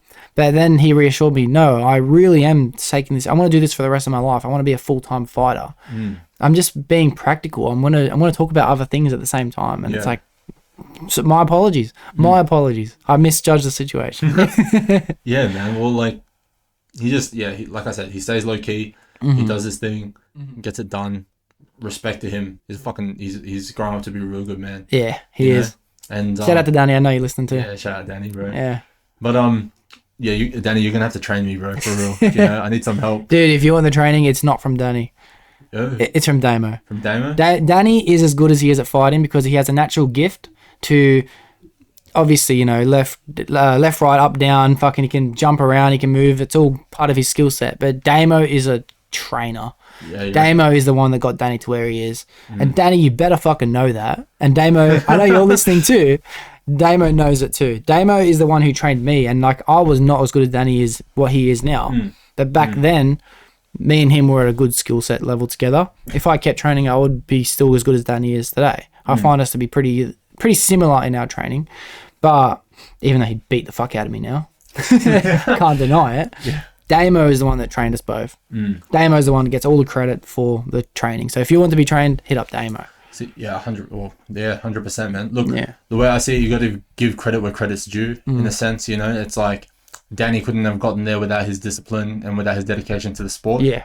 And at the same time, you know, that's the value of brotherhood, you know, having each other's backs, you know, wanting the best, you know, especially for your younger brother. You know, like I see Damo doing that for Danny or helping him out, you know, and vice versa. They train together, you know, and that's what it's about. Yeah. You know, and yeah, like, you know, it's never one or the other, I'd say, you know, without them two being together, you know, like neither of them would have the ability. Like, I feel like Damo being able to train Danny and get him to where he is now, and then Danny being able to get, you know, Damo be at the being level able he's to train at. him, Yeah. and then Danny being trained, right? They both benefit from it. Yeah. Right? Damo's a better teacher, Danny's a better fighter. Yeah. That's so- a great point. And give credit when credit due was a great point as well, because just maybe yesterday or the day before, and I've even said on this podcast before with Delvin, we talked about it, my first job and my apprenticeship, it was a very, like, not hostile, but for where I was in my life, being as young as I was not living happily. It was a fucking mentally draining job. My employer was not the coach I needed in life. You know what I mean? It was, I'm not going to talk about it any deeper than that, but I wasn't happy with my employment. Just yesterday or the day before, I called that bloke up, haven't spoke to him since, and I just looked his number up on the internet and I thanked him. I straight up just thanked him. I even said, "Gun, like, I didn't really enjoy the apprenticeship, I didn't, but you gave me my foot in the door. And without that initial start, I would have never been where I am today. And I'm not saying I'm the fucking best cunt in the world, but I'm fucking happy with my employment now. But if it wasn't for him giving me that, I would have never gotten to where I am today. You know what I mean? So yeah, give credit when credit's due all the time. Exactly. Yeah. Definitely, man. You know, you got to respect those people that give you the one up. Yeah. You know, or at Opportunity. Least, yeah, exactly. The opportunity, and it's up to you to then take it from there. I guess, you know. So, Speaking of work, what is it that you're doing with work at the moment? Because I want to talk about other things you've done in the past as well. yeah. So right now in work, I'm in sales at the moment. I'm working for a builder. You know, and basically what I do is, you know, I work off the plan, check compliance, right? Basically redesign houses, draw up houses. You know, will this work? And just assist people with their builds. You know, like a lot of the residential properties that you see around here right now, you know, a large majority of them come from the company that I work for. Okay. And, you know, it's a pretty big one. And, yeah, I spend most of my time just talking to people, you know, trying to understand people. And that's the good thing as well, right, is a lot of the people that you meet, especially who are in that position where they're trying to create something or they're trying to build a property or something like that, they always come from a good place. Yeah. You know? Cool. And there are certain traits that you pick up in those people, right, that you want to apply to yourself. You know? I was having a conversation with this one guy, right? And man, like this, it touches back to the idea of brotherhood. You know? Like he was there with his two brothers, right? And they were purchasing they were doing a $900,000 build, right? Just the build. Wow. Right? And I'm thinking, fuck, man, like how do you guys have this much money? Yeah. You know, like he goes, honestly, I didn't ask him straight up, but he goes, we couldn't do it on our own. You know, we had to rely on one another.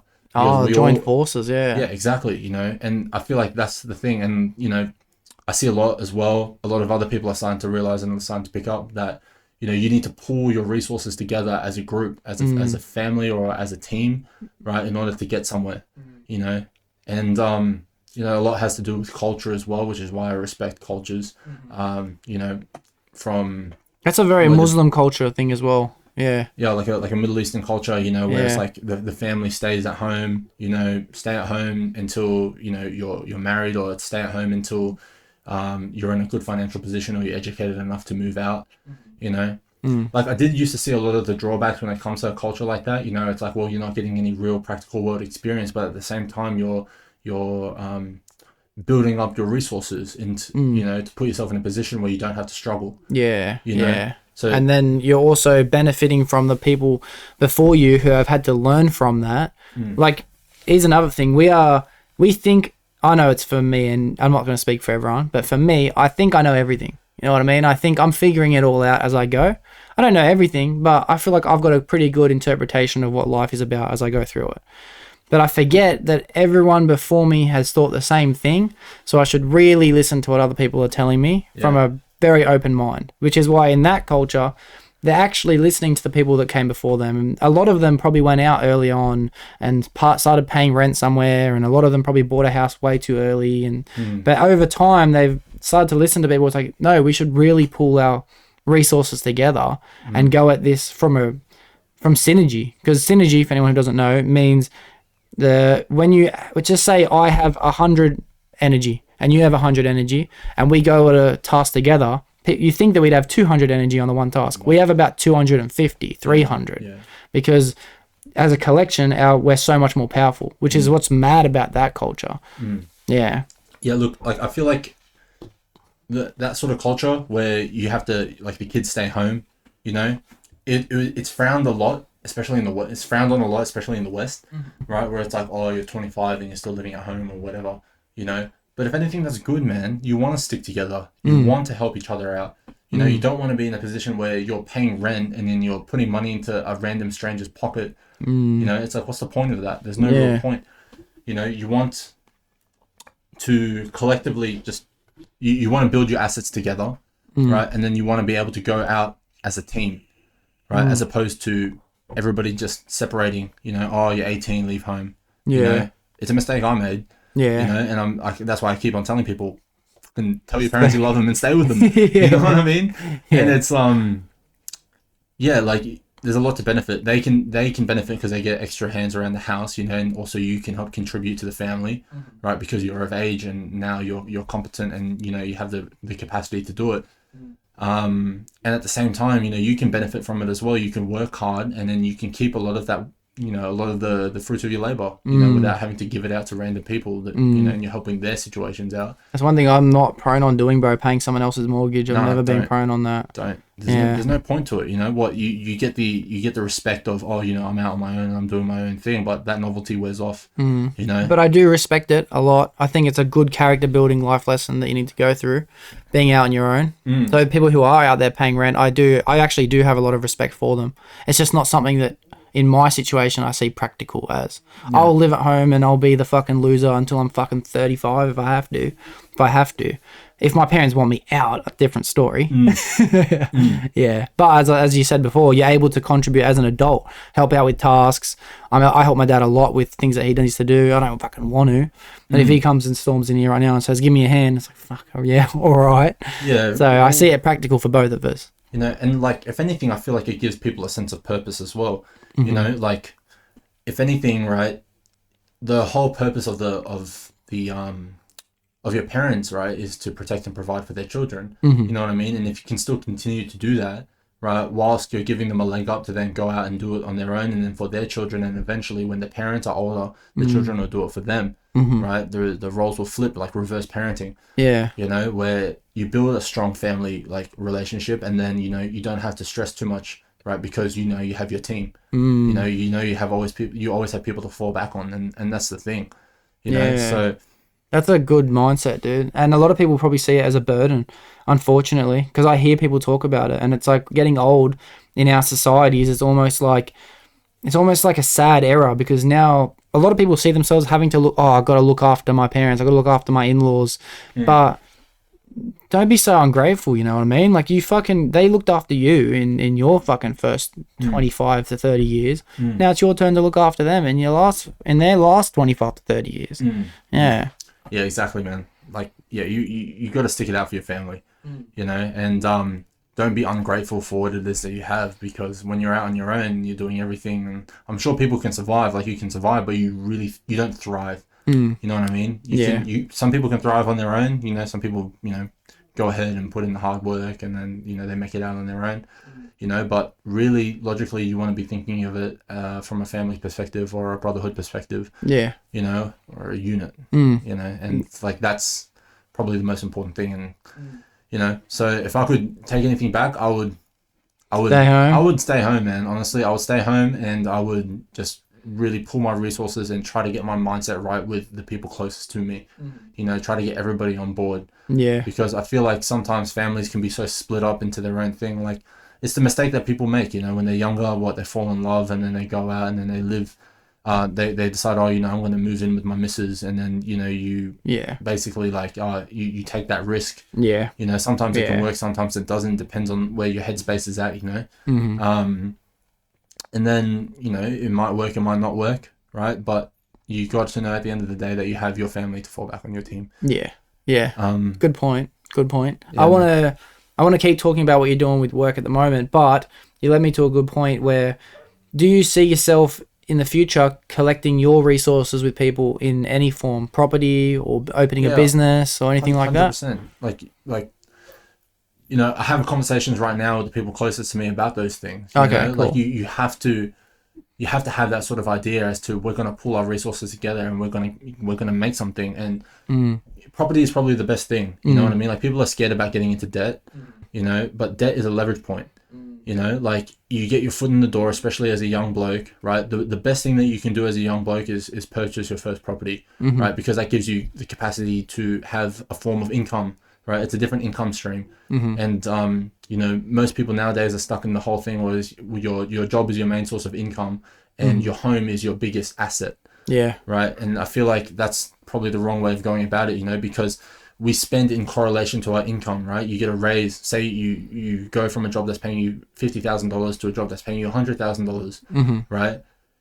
Instead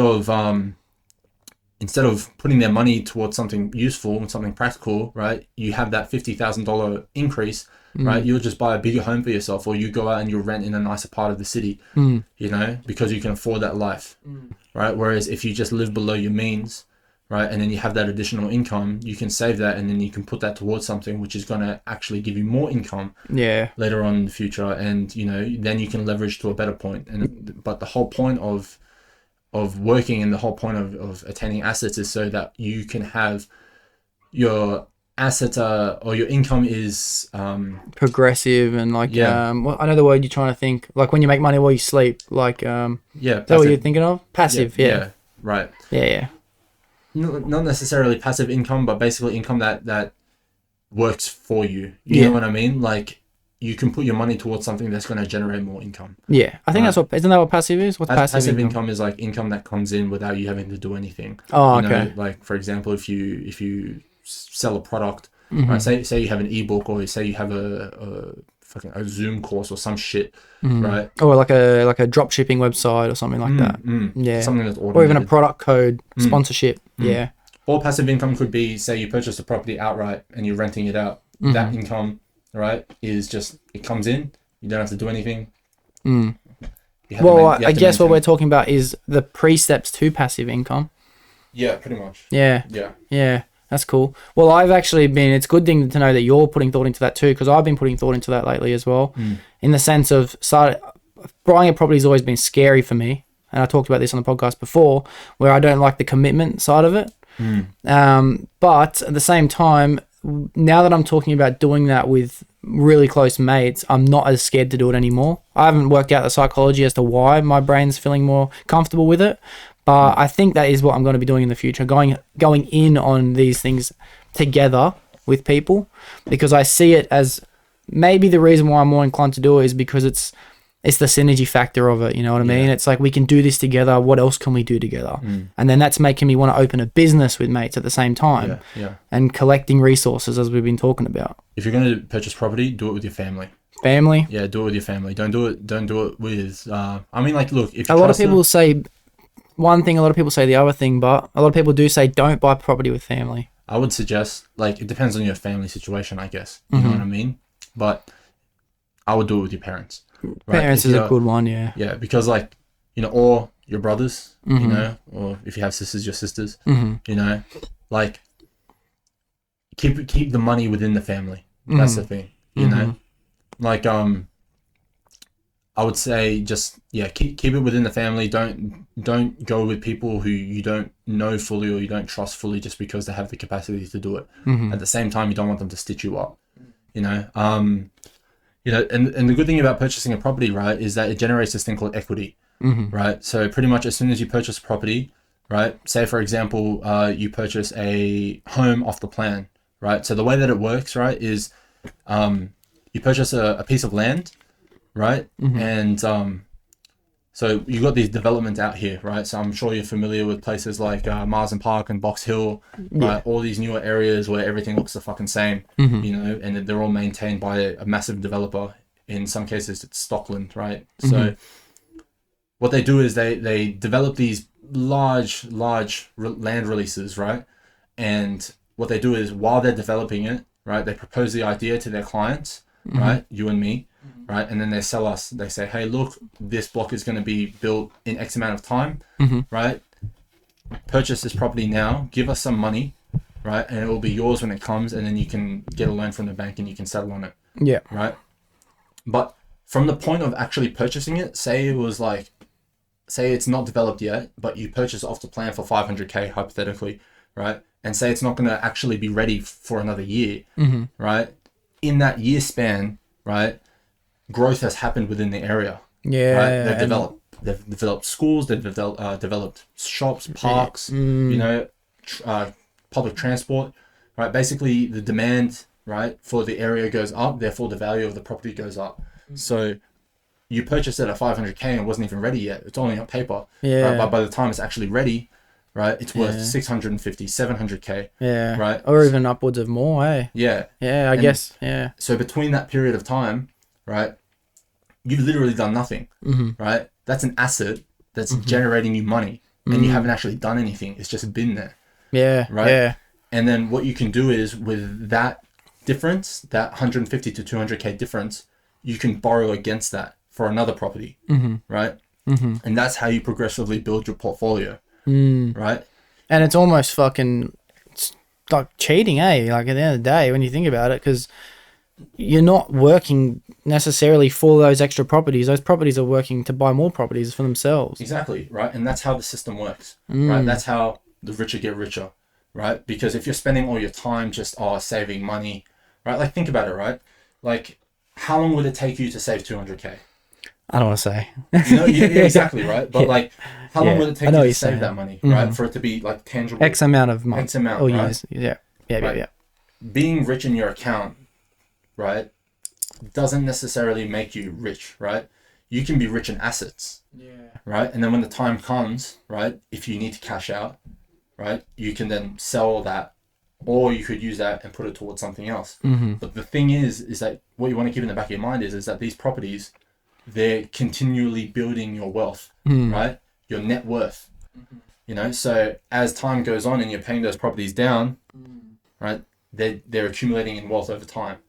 You know, and you'll see that like... And you can use that net worth to make yourself more successful in spending wise or living situations because you're able to borrow against a higher number. That money could be used to start a business or live in a suburb that you never thought you'd live in before. Exactly, man. Yeah. And then before you know it, you know, just because it's accumulated in value and the demand has gone up, right, you can cash out and then boom, there you go, right? So for example, that block of land I was talking about, right, if you just let it accumulate in value, right, and then you sell it, yeah, you have to pay tax, right, but you're still 100 grand richer, and all you did was hold on to something for 5 years, you know, and it's like, dude, like, and then that's your ticket. You know, you can use that to start your business. You can use that to put it towards your house, or you can put it towards your children. You know, those are the things that you like. That's the way to make money. Yeah, you know, is to put your money into something that's going to grow over time.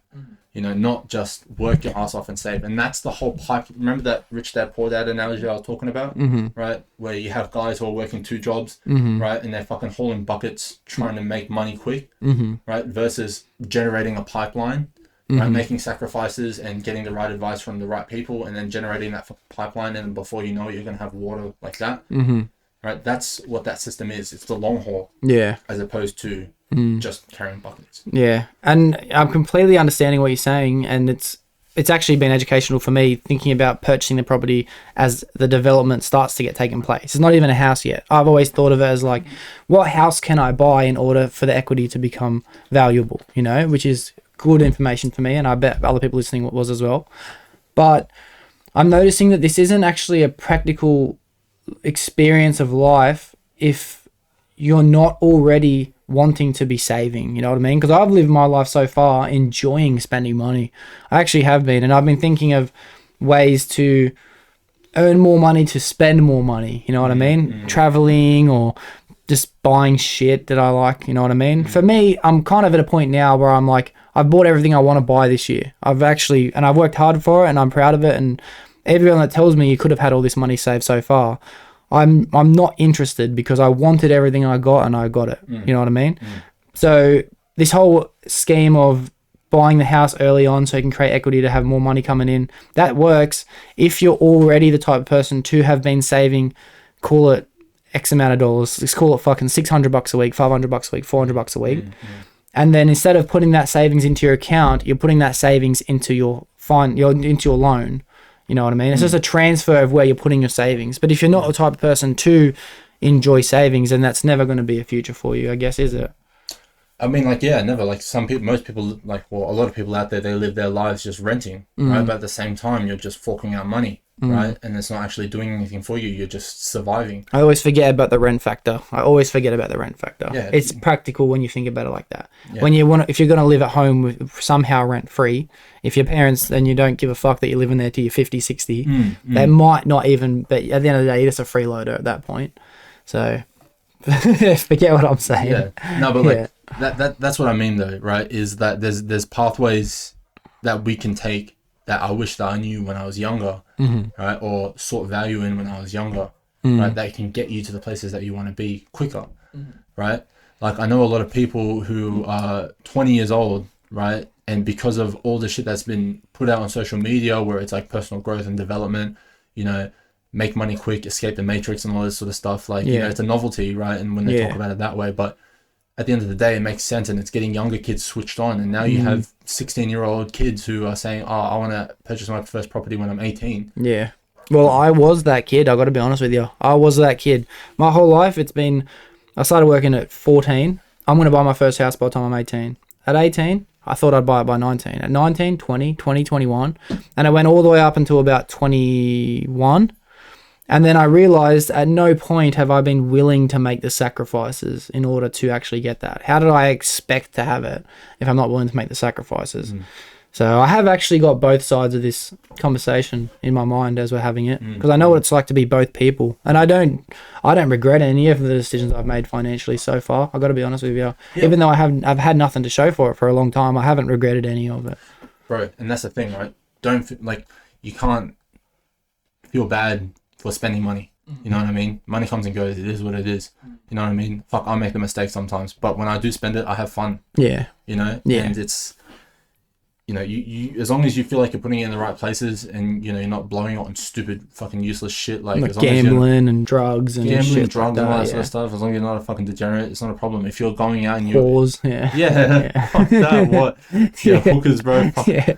But as long as you're putting it towards something useful, right? Whether it be, you know, memories with your friends, or enjoyment, or the future, or, you know, being putting it towards something to do something you like and something that you're passionate about, you know, fuck, go for it, man. Yeah. You know, and I feel like, sometimes it's good to have somebody with that perspective as well, where you shouldn't be scared to spend on things that you actually like and feel, you know, you don't feel guilty about it. Yeah. Right? It's only when it goes recklessly. Recklessly, and you're not really thinking about your future. Yeah. Right? And that's why you want to surround yourself with people who have that in the back of in the back of their minds, where they're going, oh, okay, I'm going to prepare myself for the future. Well, one thing that I've noticed is that, like, I don't like talking about how much money I make. I really don't. No, yeah, I know. As you should. You should. Yeah. And it's like, I've always felt comfortable doing it, not in a cocky way, just in an open way, conversation way. Because it's like, fuck, and I don't know how to say this correctly, but if I can make good money, anyone can make good money. I just want to say it like that. But then when people find out, like, dude, if I fucking, and I'm saying this cockily, but I fucking work hard for my money. When people find out, if I made that much money, I'd have so much savings.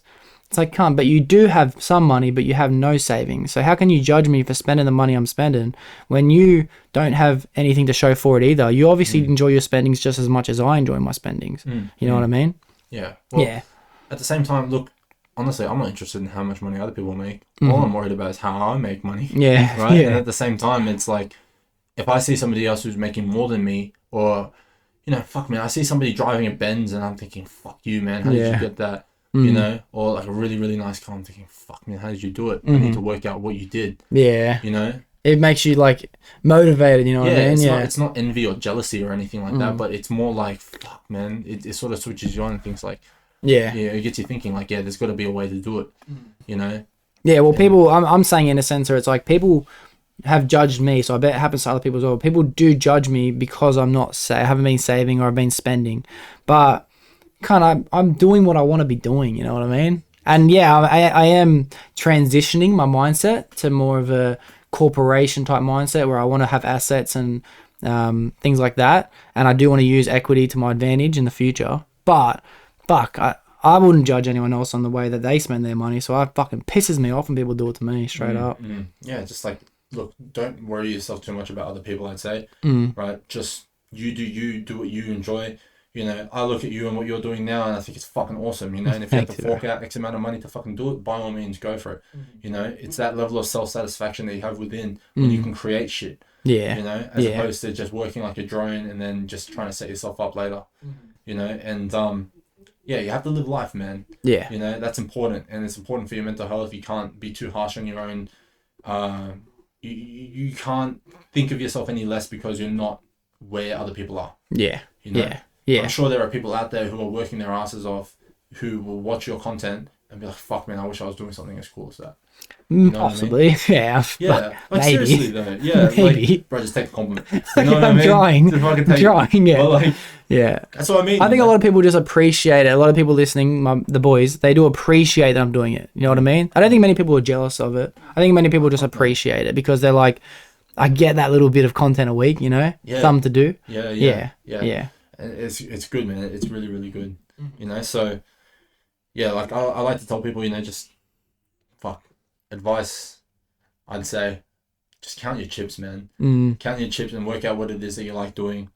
You know, life is meant to be a balance. You know? And I feel like over these last few years, like I've learned that if you sacrifice too much of one thing, right, it can throw everything out of whack. Yeah. You know, but at the same time, you have people saying you need life as a balance, right? But then they also say if you want to be really great at something, you have to give up everything to have it. You know? Yeah, fuck, it is hard to work out. I know what you mean. I think about that a lot too.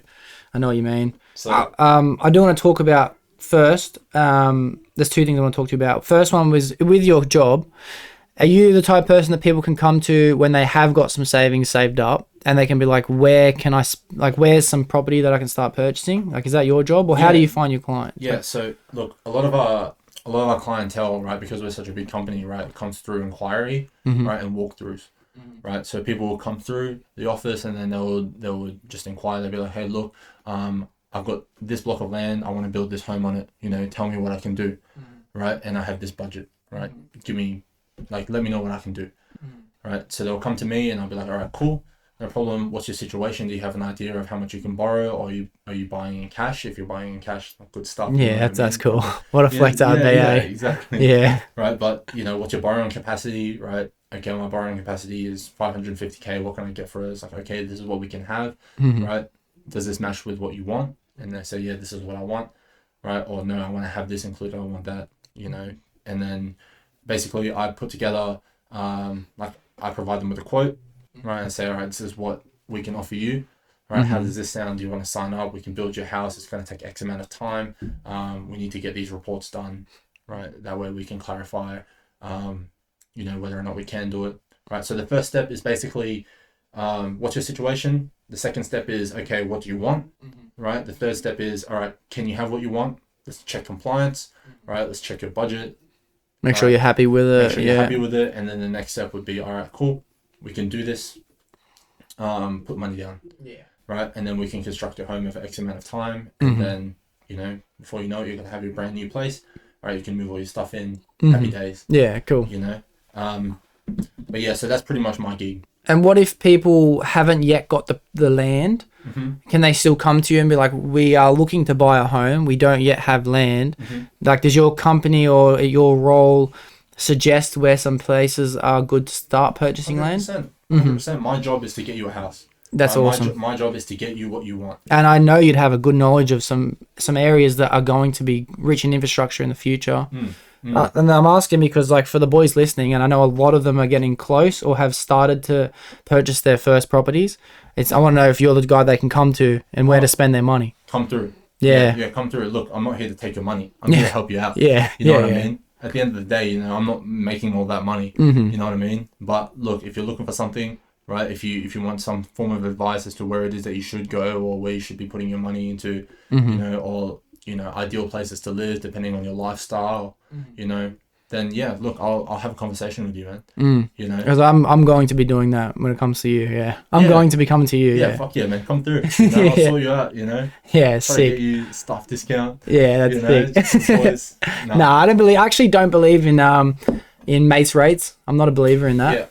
Yeah. Look, if it's your company, fuck no, you should be spending more money. Yeah. Right, and supporting your mate. Right? Yeah. But if it's just a company that you work for. Yeah. Yeah, you're right. You know what I mean? You're so right. Yeah. Like when you go to the fucking get some fast food for the boys, hook us up with a stuff discount. Yeah, exactly. Yeah. But when you're going to get like a piece of advice or like personal training or even a haircut or something like that or aircon, whatever you need, you can't do mates rates. You know what I mean? You got to pay your mates full price. Yeah, I always think that. Yeah, like you can't sell your mate short who's doing the work for you and helping you out and you're not willing to help them out, you know? Yeah. But if you approach your mate and say, hey, look, man, I'm really struggling. Yeah. You know what I mean?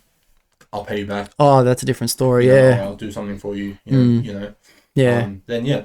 That's cool. But yeah, so like this whole the whole idea of property development and everything like that, you know, it's a really cool industry. You know, like it does get a little bit slow at times and there's a lot of variables that affect it. You know, like for example, the interest rate hike. Right, people are sort of cutting back on spending now, right, and it's making it very, very hard, and the marketplace is getting very, very competitive, you know, and people are being very selective as to what it is that they purchase. Right? Yeah. Some people base their purchases on necessity, right? Sometimes they need a place ASAP, Yeah. right, because they're getting sick of renting, right, and you know their money is just going down the drain and not being put towards anything useful, right. A lot of my clients reach the age of like 30, right, and then they're like, fuck man, look, I fucked around in my 20s. You know, like I should have gotten something a little bit sooner, right? And you know, because you never really know when it's good until it's too late. Yeah. You know what I mean? Like Yeah. there was a period between 2015 and 2017, right, where property prices were fairly low and the interest rates were fairly low, right? And people, for example, in Marsden Park, right, the suburb over, right, they were purchasing these properties for what, $650,000, right, which is pretty good. Yeah. You know, and then what, a few months, like a year later, and then COVID hit, and then everything fucking went down, right, and then the value just went up, right, because the demand was so high. Then you know the value shot up, right. So then you could then, like, it shot up from like 650K, and you're looking at like 950K. Wow. You know, like over the course of a handful of years, bro. It's crazy. Yeah. That is crazy. You know? That's fucking crazy. That's a lot of money to be making just sitting around, bro. It's such an interesting concept. It's such a fucking big thing that I definitely got to get more involved in. Assets, property assets especially. Yeah, 100%. I wanted to ask you as well, because you're probably, I'm not 100% sure, but you're probably like me in the sense that you just kind of fell into your job. It's not something that you grew up wishing you were going to be. Yeah. But now that you're in it, you're finding more enjoyment in it, and you find little bits of satisfaction and things like that. And it's almost like a small passion. But if you could do anything and make money off it, what would you do? Fuck, man, honestly, I get stuck on that question. I've been trying to work that question out for so long. That's you know cool. what I mean? That's cool. Like it's tough, you know. I guess it's a big question. It is a big huge question, man. You know, it's like, what if you could do anything, right? Because we've been so programmed and like, oh, you know, you have to do this, you have to do that, you know, or you get given the cards that you're dealt and you become content with it. Fuck, man, if I was to do anything and get paid for it, right? Honestly, and just be mindful with this answer. It doesn't have to be a finite answer. It can be anything that you're interested in now, anything you've been interested in the past. Imagine, bro, just gaming. Imagine you could really make money playing video games. That'd be a fucking dream. Imagine you could make money training. Imagine you could make money eating food. There's a million things that I could choose that I would make money on. Yeah. Honestly, probably coaching. Hey, Coaching. Yeah, coaching. Whether it be, you know, like training. Like everybody says, like, oh, personal trainer this, personal trainer that. But like, if you, like, honestly, if I could create a platform where people could really, really benefit from it, and they can have like an open discussion, right, and then I could monetize that, and, you know, continue to live my life and be a positive influence, not just to the people around me, but to a lot of people, then, you know, I feel like that is a good form of purpose, you know? Great form of purpose, yeah. You know, like where you feel like you can just help by talking or just opening up a dialogue. You know, like it's a bit of a cop-out answer.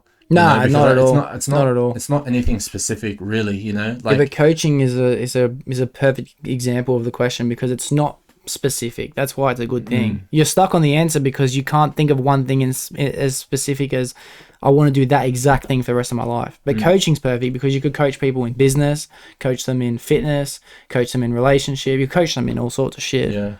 Yeah. It's being a positive influence. And my next question is, would you enjoy doing that more than what you're doing now?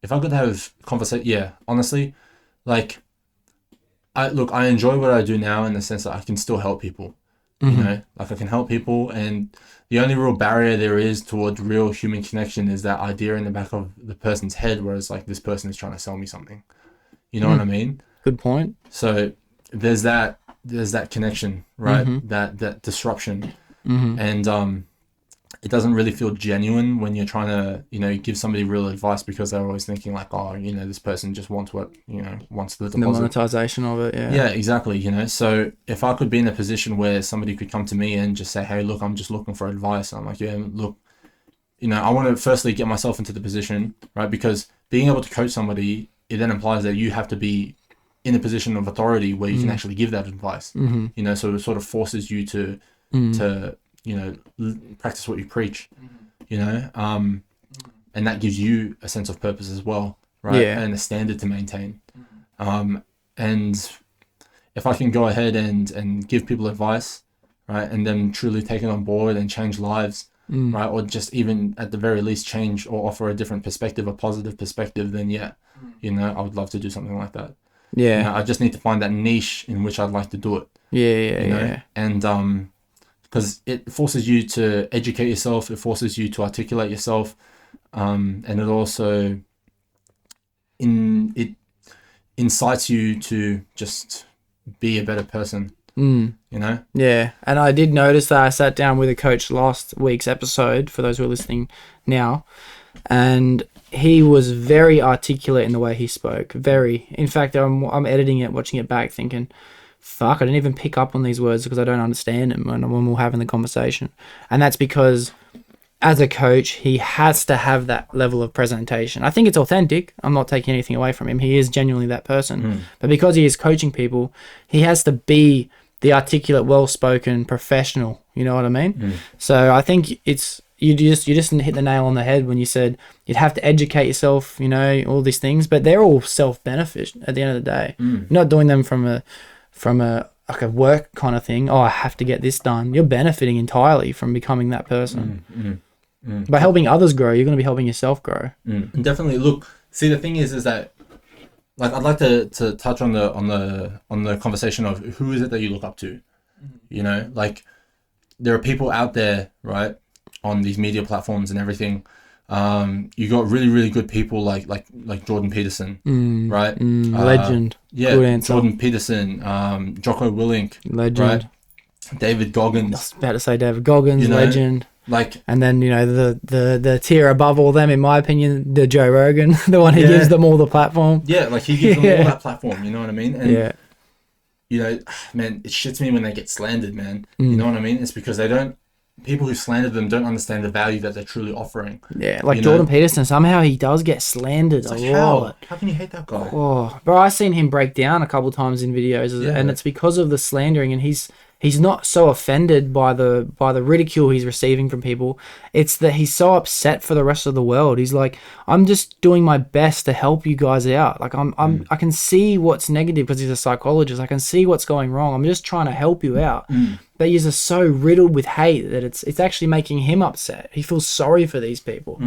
And see, that's the thing, right? It's like those are the kinds of people that I like, right? Because they're so smart. They have real world experiences, right, within their niche. They're so well spoken. They've refined their mentality and their ideologies and their beliefs, right? And then now they're on this platform where they're telling people, and they have a huge impact right, on people like you and me, you know, and just to have that impact, right, just the effect, right, on young guys because we're young guys and we can only relate to young men. Yeah, the only reason we're mentioning young Right? guys, yeah.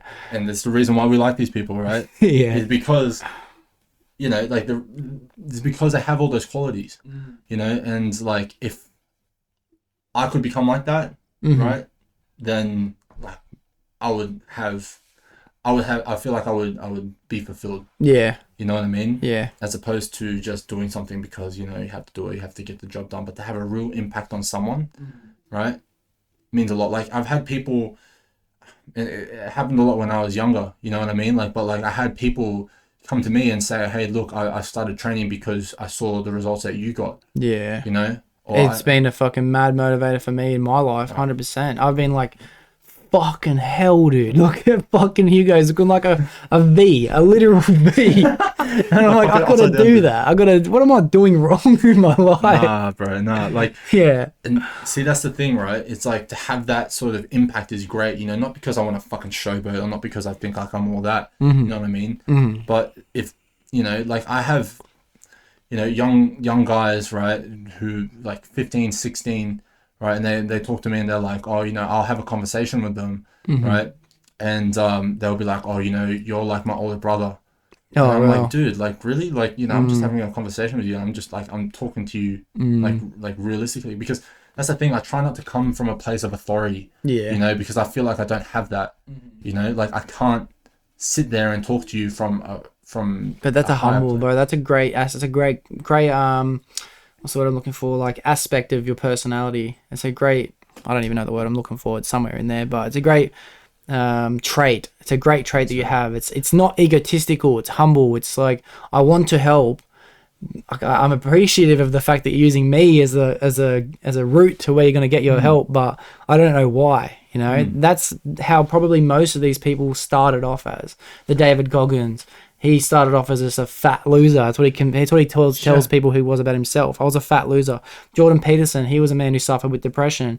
Same with Jacko Willing. Like even Joe Rogan, all these people started off feeling like losers, but they ended up being great fucking inspirations to everyone else. Yeah, exactly, man. Like it's just the practical experience, the fact that people look up to them, you know, and like it all falls back onto the idea of like, man, like if you want help, and you want my perspective, I'll give it to you, right? If you wholeheartedly want it, you know? Like, I won't hesitate to lend you a hand, right? If you need something from me, call on me, you know? And I'll do what I can. But, you know, just these people, right? These people are real people who you really want to look up to. Not these fucking degenerates, you know, who are going out doing whatever it is, like on social media, shaking ass and all that sort of stuff. I know who we're talking about, Yeah, like, fuck, man, you know? Yeah. But yeah, you got some crazy people out there, man. Some really weird characters, like, bro, like, and they're important to have too. Like, I've got to admit, it's good to see these crazy people every now and then. It's funny, you know? But there are people who get slandered, right? Who I think genuinely really don't deserve it. Yeah. You know, like Peterson is a prime example. I don't think David Goggins ever gets slandered. I don't know. How can you slander? He says that he has copped a lot of ridicule in his life, though. Yeah. Yeah. I guess it's not from a mainstream perspective like Jordan Peterson gets slandered, but similar. Yeah. Well, like even like Joe Rogan's like, how can you hate that guy? You know, I remember they tried to cancel him. Yeah. And it's like, what? Because of he was offering a different perspective on the whole spicy cough situation. Yeah. Right? Yeah. It's like, okay. But then like everything that was being pushed and everything that was being said during that time turned out to be true. Yeah. You know? It's like, okay. And then you're trying to have a drawback now. Yeah. But yeah, look, basically going back to what we were saying before, if I can get into a position where I can have an impact on people's lives, right? That for me would be a great job. Yeah. You know, if you would even call it a job. Yeah. I guess if you make money off it's a job, I love the way you're thinking. It's a great goal to have. It's like, and I want to see you continue working towards that goal. I do. Thanks, man. Yeah. I'm gonna be one of those guys that's constantly annoying you, calling you up, checking you're still working towards that goal. Yeah. What's going on, man? What's going on? You know? But yeah, like, you know, it's small things, you know, like that you can do. Like, fuck, I don't know. I like training. Yeah. I like training people, you know, like you come to me and you say, hey, look, how do I do this? How do I do that? You know, like there was a situation. I was at the gym. It was like 1 a.m, right? And then there was this guy, and he was there, and he was struggling to take the weights off, right? And I'm like, I walked up to him, and I was like, "Hey, dude, do you need help?" And he goes, "Oh, yeah, kinda." Yeah. And I'm like, "Yeah, I just had like," I was like, "Yeah, no worries." And I just showed him, Yeah. you know, how to take it off, like something so simple, and just ended up having a mad conversation with him, and then just make a new mate. Yeah. You know what I Mad, mean? You eh? add each other on socials, and then you just start training together. It's like fucking hell. How good the gym, bro. It's just crazy, man. Like just small things. I can't wait to come back. I can't wait to go tomorrow. Yeah. I'm back again. Go for it, man. Yeah. Go for it. I'm telling you. You know what I mean? It's like, it's the environment where everybody is progressing in a positive way. That's the thing, you know, and that's the only real way to put it. It's where you want to be, as opposed to going out on a Friday night getting pissed. Yeah. You know? Yeah. Not that I'm judging people who do those things, but like at the same It's time, not where you want to be. it's not where I want to be. I don't Yeah. see any real benefit in doing it, except for, you know, you're trying to mask something, or you're trying to, you know, you're looking forward to the weekend. You're a weekend warrior, and you know, you just, you know. So I don't know. Yeah, that's just the way I see it. If I can help people, I'll do it. Good answer. Good answer. I expected a fucking good answer, but that was a fucking great answer.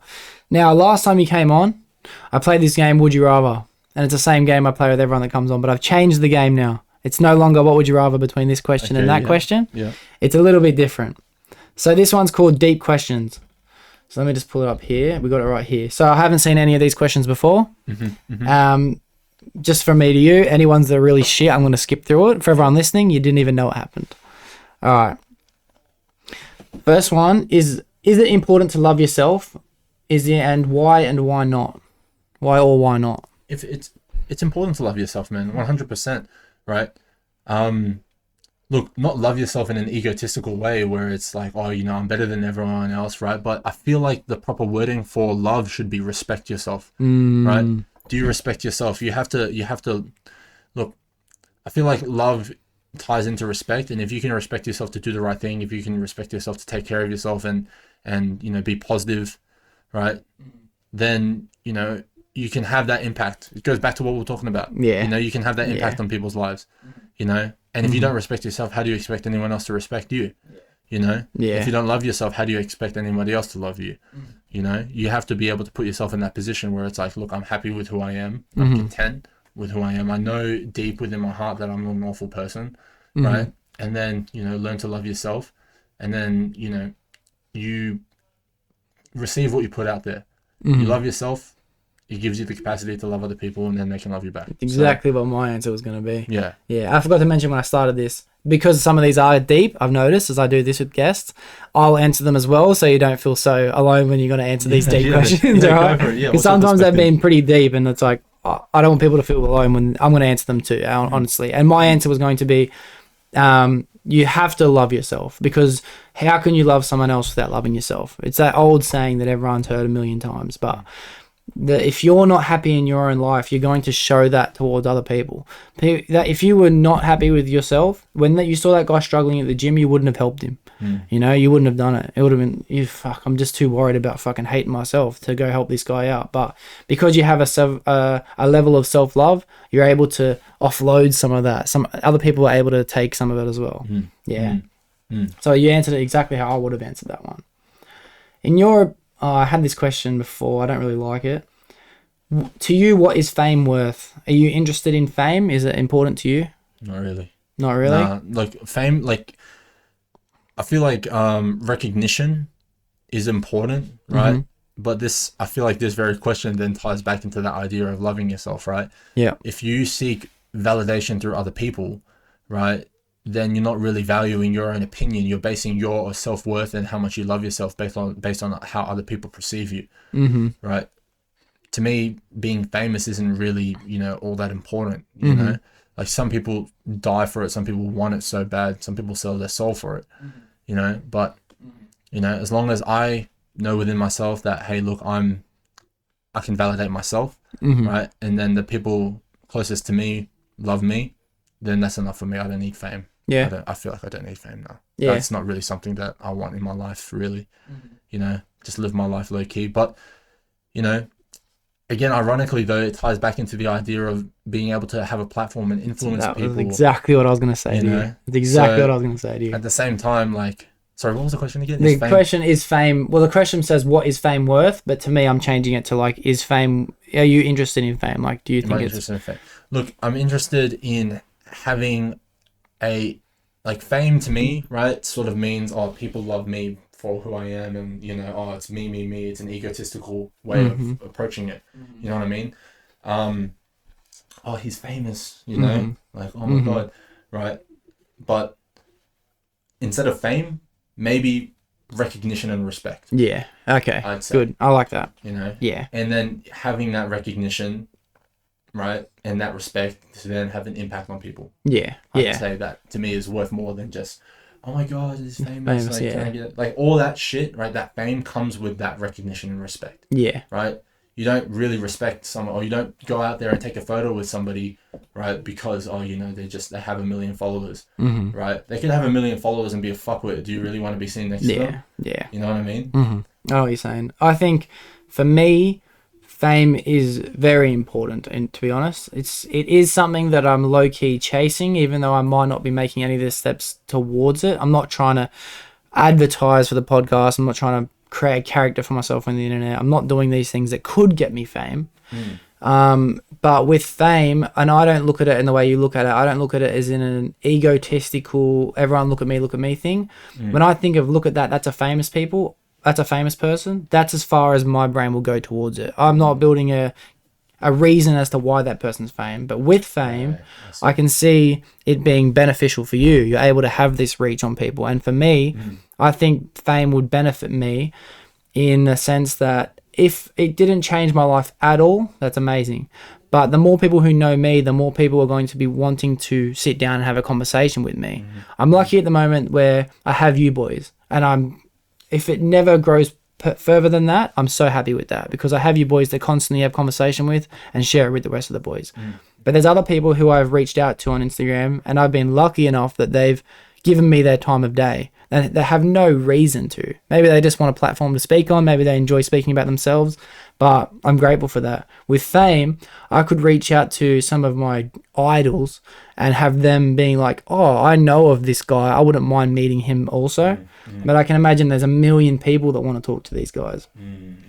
And my level of reach, I used to think I want to meet people like Aussie rappers and fucking, you know, even models and all these other people that I used to look up to. For now, I think that one of my ideal podcast guests would be Robert Irwin. I think it's his name, Robert Irwin. Yeah, that's sick. You know what I mean? Yeah, 100%. Because obviously Steve Irwin, when I was a kid, was a hero to me. And I bet a lot of people say that, but he really was. I used to love fucking crikey. It was just the best part of being a kid for me. And when I found out he died, I was probably 8 or 9 maybe, or something like that. And I actually was affected by that. And we talked about it amongst our friend group as kids on an adult perspective. And it was an impactful thing for me as a kid growing up. And his son would be someone that I really do want to meet. There's 1 million things I want to talk to that person about. Other people would be Tony Abbott, a former Prime Minister that we've had in Australia. I think that he had a great model, and I think that he was a great person to have as our Prime Minister. I think that was robbed away from him. Without having fame, I can't see myself reaching these people. I can't see it happening. So for me, fame is a very important thing. Okay. Yeah. Look, I think I approached it from the wrong perspective. It's not a wrong perspective. It's just the way you were looking at it. Maybe the perspective of, like, how should I put it? As opposed to recognizing the positive impact that fame can have. Right. Maybe I looked at it from the lenses of, most people would view the idea of being famous as an egotistical sort of. Yeah. They want to reap the fruits of the money and the eyes and the attention. Exactly. Right. As opposed to, I guess it depends on what kind of person you are, right, and how you're recognized and what you're respected for, and why you're famous. So look.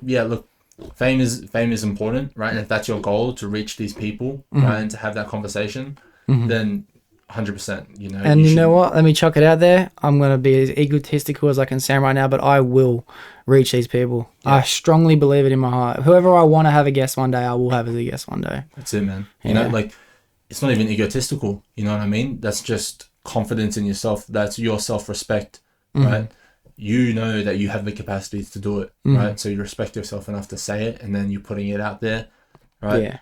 And then now you got me, you got the boys. I've got my best mates, bro. I've got my best mates. No, you got the internet holding you accountable to that. You Oh, know what I mean? Yeah. So there you go, man. You know, it's like, it's not necessarily like holding you to the wall and saying you have to do this, but it's like, we want the best for you. You know what I mean? We want to see you reach the things that you say that you're going to do, you know, and, you know. I appreciate it a lot. And like that form of accountability is good, you know, especially when it comes from the people who have your best interests at heart, you know, so. I've got some interesting people. I want to bounce some ideas off you and people listening, but I'm thinking of, and I actually met a few people recently in the last couple of weeks that have professions I have no idea about. I'm trying to reach out to people who have businesses in lines of field that I have no idea about. Like, I want to actually, since we talked about Robert Irwin, go to a wildlife center and actually ask the owner of these businesses, hey, do you have like a couple of hours today? I want to be able to talk to you about what you do here. And I think that through that's going to fucking help me entirely, because I want to learn as much as I can while I'm doing this. You know what I mean? Yeah. Man, that's the fucking greatest thing. You know what I mean?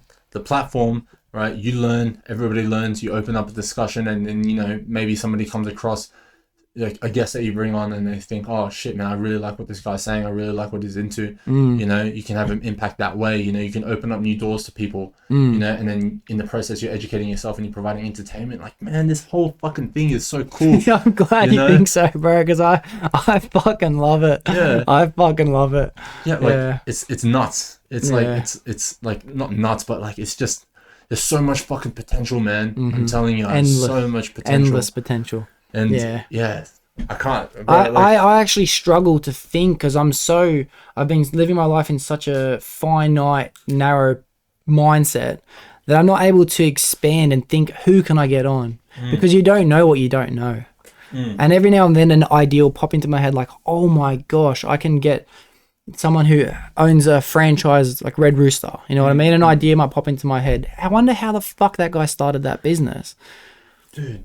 Yeah, just people who do shit that you wouldn't really see on a day-to-day basis. Like, I'll tell you. Like, how good is it when you go, sorry to cut you off, but when you go to the gym and you talk to someone and they like tell you about something they do that you've never thought of?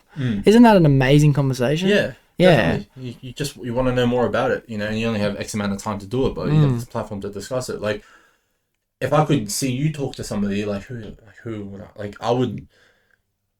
Somebody that I would like to see you have a conversation with. I know it's a bit random, but somebody in the Australian military.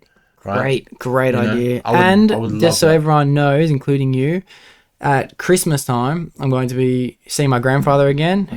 I'm so excited to have him on and talk to him and share that, because he served for 40 years in the Australian military. He completed 13 trades while he was in the military, and I cannot wait to share that experience, you know?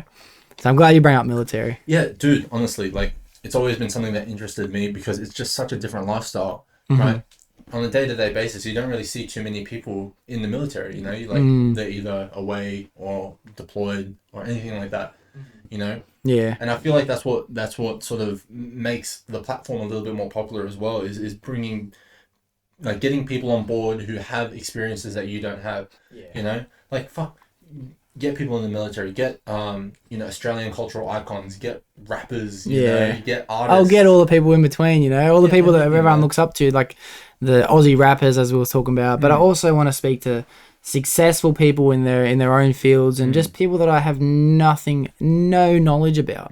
No knowledge about. That'd be awesome. Yeah, man. You know, like, just, I'd be interested in the same thing, man. Yeah. You know, just having people who have who I've never really had a conversation with, you know, or like there are certain people out there who do certain professions that you would never think are, you know, actually, you know, a real thing. You know, and it turns out it's like, oh, you do that, you know, and it'll sort of open your mind more to say, oh, look, there's potential in this, there's potential in that. Yeah. You know, so yeah, and like people live different lifestyles. Like not even that, just get different people, like. Someone will fucking take an interest in it, man. I'm telling you, you know, like, bro, like, I would like to see you have a conversation. Again, it's random, but maybe like a rural Australian farmer or something like that. Yeah, good. I've been thinking about that too. You know, somebody who lives far away, you know, away from Sydney metropolitan area. Yeah, I'm interested in meeting Australian farmers who have had to deal with all the crises that we've gone through, and also I know Australia is very good at and this always slips my mind every time I go to think of the word, but it's like positive agriculture, you know what I mean? So they're able to, I didn't say that right again, I always fuck up this word, but they're able to manipulate the land and farm on the land in a positive way for the land, and the animals are all living fruitful lives and they're all well nourished, but also the land is still able to be fertilized for and grow crop on for the next 100 years because they're not destroying it. People who are taking advantage of that, that's what I'm interested in, you know what I mean? I think it's Farmers is a great one, yeah. sustainable farming. Sustainable farming. Fuck, think- I've not fucking worked that out for weeks, bro. Yeah, sustainable farming. I don't know, to me that's what it sounds like. Yeah. Yeah. Being able to just maintain the land and everything. Like, yeah, fuck, interesting, man. You know, fuck. Did we get all this? Good sidetrack. Good sidetrack. did we That get was that all from fame. Yeah, from fame. Yeah, fuck, we'll go man. to the next Yeah. one. I feel like any question we could yarn about that for like the next 5 hours. Eh? Yeah, straight out, man. But we're actually running out of time really quickly. I didn't realize, so I'll hit you with one more, and then my final question. Yeah. Sorry to wrap this up. I didn't realize how late it was. No, but it's all good, I bro. gotta It's all go to good. work. Yeah. I gotta go to work. Gotta get on it. Okay, I should just quit, bro, and just do this forever. straight out, man. Just get the voice upon you. All right. Do you think technology is making us smarter? Yeah. We live in the information age, right? And right now it's an exchange of ideas. We just have to refine what those ideas are and if they're positive or not. You know? So yeah, definitely. Like, I feel like back when, I don't know, 50, 60, 70, how many years ago, right? When information wasn't so easily accessible, everybody was susceptible to the media, right? But now people can see through the lies, right? People can see that, oh, you know, the truth is out there, you know, and it's not being, how do I put it? It's not being controlled. That's really it. I feel like as well, like, you know, technology, again, the platform we have now, again, you know, it allows you to have an exchange of ideas and it's so easily accessible like that, right? But you can be fed good information as well as fast as you can be fed bullshit. You know what I mean? So it just depends on what you're being fed, right? China have got it right in the sense that they're feeding all their kids the positive shit, you know, educational content, whereas we're being fed degenerate content, random shit. Yeah. You know what I mean? Memes. You know what I mean? So I agree with you. Yeah, so the potential for it to make us smarter is there. We just need to refine what it is that we're looking for. I actually think it's a bit of a complicated question because I do believe in what you're saying. We are definitely benefiting from technology, and when we're talking about the internet in this sense, the internet is bro, the way you cracked your neck just fucking gave me shivers. Sorry, bro. Sorry. Oh my god. Yeah, go on. Sorry. But yeah, we're obviously benefiting from the internet because we have the access to every piece of information ever learned and recorded in human history in our pocket at all time, which is a fucking crazy fact. Like, we have endless possibilities of knowledge on the internet, but our attention span is being dropped 100%. crazy. 100%. Our ability, and it's kind of about attention as well, but our focus and motivation and discipline and all these things are being thrown out the window. Like, what about porn, bro? Most young men have an addiction to porn because it's right there at all times.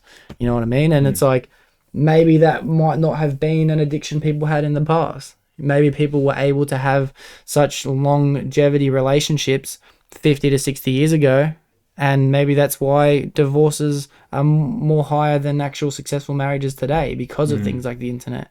So everyone is gaining in knowledge, and if you're able to absorb the right knowledge, then it's going to be beneficial, but at the same time, it's also unhealthy. Don't you agree? 100%. Like, having the ability to receive instant gratification like that, it sort of diminishes your ability to stay disciplined and actually strive for what it is that you want, right? Like, you know, porn is a great example. You know, like, what you can search it up, enjoy it, whatever, right? It fucks up your dopamine, right? And you create an addiction to it, right? And it could also ruin relationships if you believe as far as that. Some people think it can't, but it can. It can ruin sexual relationships. It depends on how far you take it. Nobody really likes to talk openly about it. You know what I mean? But like, yeah, it sort of desensitizes your like, how do I put it? It increases your tolerance, right? And it sort of keeps you at a level where, you know, you don't actually want to go out there, you don't have the natural testosterone build-up or the desire to actually go out there and seek a partner. Yeah. You know? Yeah. And see, the thing is that in order to seek a partner, you have to actually be worth something. So you need to provide some form of value. So you need to meet a certain standard, right? But if you can continually get instant gratification, right, you don't really have to meet anything. You just need to own a phone. Yeah. You know what I mean? So you just need good Wi-Fi. Yeah, exactly. You just need good Wi-Fi, you know, or just go to Macca's. Yeah. Nah. Get it done in a Macca's, in a Macca's bathroom. Yeah. You know, but yeah, anyway, so like that's what I mean, right? Yeah. Instant gratification, right? Shortening attention span, right? The access to information is so quick, but how much do you actually retain? Yeah. You know, and I find myself struggling so much. Like the last conversation that we had, I believe I said to you that I was going to try to cut down on my social media use. You know what I mean? And since then, you know, I've deleted TikTok and I haven't done any of that. Yeah, fucking good work. Like I just can't, bro. You know, like you know. And then you know how you get the average screen time? Yeah. You know, it dropped by like what, a few hours. Oh yeah. I'm just like, oh shit, man. Yeah, well. You know, so my screen time is through the roof, by the way. But it's all YouTube and Spotify and shit. Yeah. But it's fucking massive. Sometimes my screen time per day is like 17, 18 hours. How the fuck does that even work? 17 hours? Yeah. Dude, yeah, because I don't use Spotify for a lot of my podcasts. I use YouTube, so it's not real because it's on in the background. But it's still sometimes it's like fuck, cunt. I'm sleeping with it on too. It's like 24 hours. You know what I mean? 21 and a half hours today. Yeah, it's crazy. Average screen time. Turn your phone on. Cunt. Average screen time. Fuck off, bro. I read it. I'm like, oh my god. Give it a rest. Sometimes it's 22, 23 hours, bro. Dude, mine was at 6 hours. I thought that was heaps. No, they're rookie numbers, bro. You gotta bump those numbers up, bro. Yeah, there's a rookie numbers, man. Yeah. Shit, man. Yeah, cool. Oh, I tell you what, I'm gonna be a little bit late because I want to ask you one more question before I hear my final one. Yeah. I just never want to wrap up the podcast. Yeah, no. I never want to wrap it up. All right, I think this is a pretty good one as a final deep question. Are you afraid if you follow your heart, it'll lead you down the wrong path? Am I afraid if I follow my heart, it'll lead me down the wrong path? Mm. Fuck, man, that's a deep question. I don't even know where to start with that one, bro. If you want, I'm happy to jump into it first because that's deep. Fuck. Am I scared that... Look, so if you follow your heart, is it basically like what it is that you want? Yeah, what it is. I think your heart will let you know what you think you want. Yeah, so like it's sort of like... Okay, you got to sort of break it down a little bit, you know what I mean? Okay, so follow your heart, what does that mean, right? Is it your desires? You know, is it your... So the way I'm asking it, which I'm assuming the way this question is asking it, would be like, are you afraid that if you think with your heart and you make decisions based on how you feel, it'll lead you down the wrong path? So not as in a sense like, I truly desire to be successful. That's what my heart wants. You know what I mean? I'm talking about either in a sense of love, which is a pretty obvious one. I don't know. Honestly, no. Like, okay, just to answer the question, right? No. I feel like if I do follow my heart, it will lead me down the right place just because my intentions are pure. Okay. You know? And what I want for the people around me and what I want for myself is good. You know? Like, I'd like to see it from the perspective of love, you know? And what I love doing and who I love, right? If I follow them, I feel like I won't be led down the wrong path. Yeah, good answer. Because the people I surround myself with and the people that I do love and the people I do care about have the best interest for me and vice versa. I feel like that's well, that was a good answer. I don't know if I could have answered it as straightforward as you did. I think that if I'm thinking of it in the sense of a significant other, and my heart truly desires a significant other, will it lead me down the wrong path? Based on my own experience so far, maybe it could, which is why it's kind of frightening for me to jump headfirst into another relationship in the future. Because is that the right path I want to be going down? And I'm going to answer yes. I think I am afraid 100%. Yeah, I can't lie. I think though, not to make myself feel better as well, if I am doing my best at all attributes in my life, then I would be happy to fall down a path of my heart. But if I'm not, then no. But as a baseline question, I think yes. Look, yeah, honestly, if you put it that way, I feel like you have to think with your head before you think with your heart. Mm-hmm. You know, so if you're going around and thinking like, the way that I see it is like you follow your heart, right? You're following your desires. You're following your like you're impulsive, right? You're making impulsive decisions based on how you feel. Yeah. You know, but you and I both know, right? As guys, we have to think logically. Yeah. Right, and if you just all you do is care about how you feel and how upset you are, or you know how much you want something, you know, you're not going to think properly, and then you'll just make the wrong decision. Yeah. At the end of the day, if it's not going to happen soon, it's going to happen later. You know, and vice versa. So, yeah, look, if you're just going down the path of following your heart's desires, right, you won't be thinking logically, and you'll eventually probably make the wrong decision. But you know, at the same time, it's like you have to have that sort of emotional vulnerability, and you have to be in tune with how it is that you really feel. You know, rather than following your heart, I feel like maybe you should trust your gut. You know, and that's a good point. Yeah. So, yeah, look, if you're I'm pretty much just repeating myself. If you base it purely off of emotion, then yeah, you're just going to go down the path of compulsion.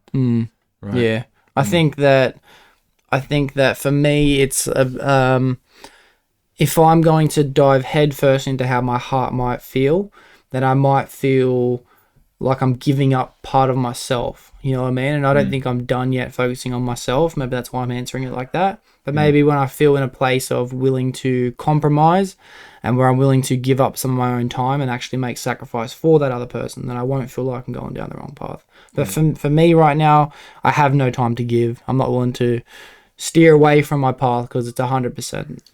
Dude, I would say 100%, bro. Focus on what it is that you want first, right? Before you delve into a relationship or before you delve into the idea of love. You know, like, it goes back to the conversation that we were having earlier. Some people make the wrong decisions because of how they feel, you know?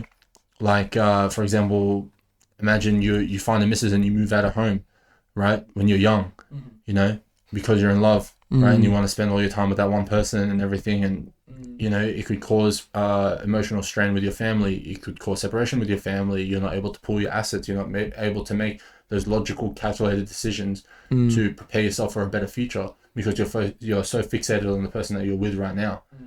You know, and you're not looking ahead. You know, so the potential for you to then veer off onto the wrong path is there. But at the same time, right, that's not thinking logically like a man should. Yeah. So you have to know what it is that you want, but at the same time, you have to balance that out with, is this going to be right for me?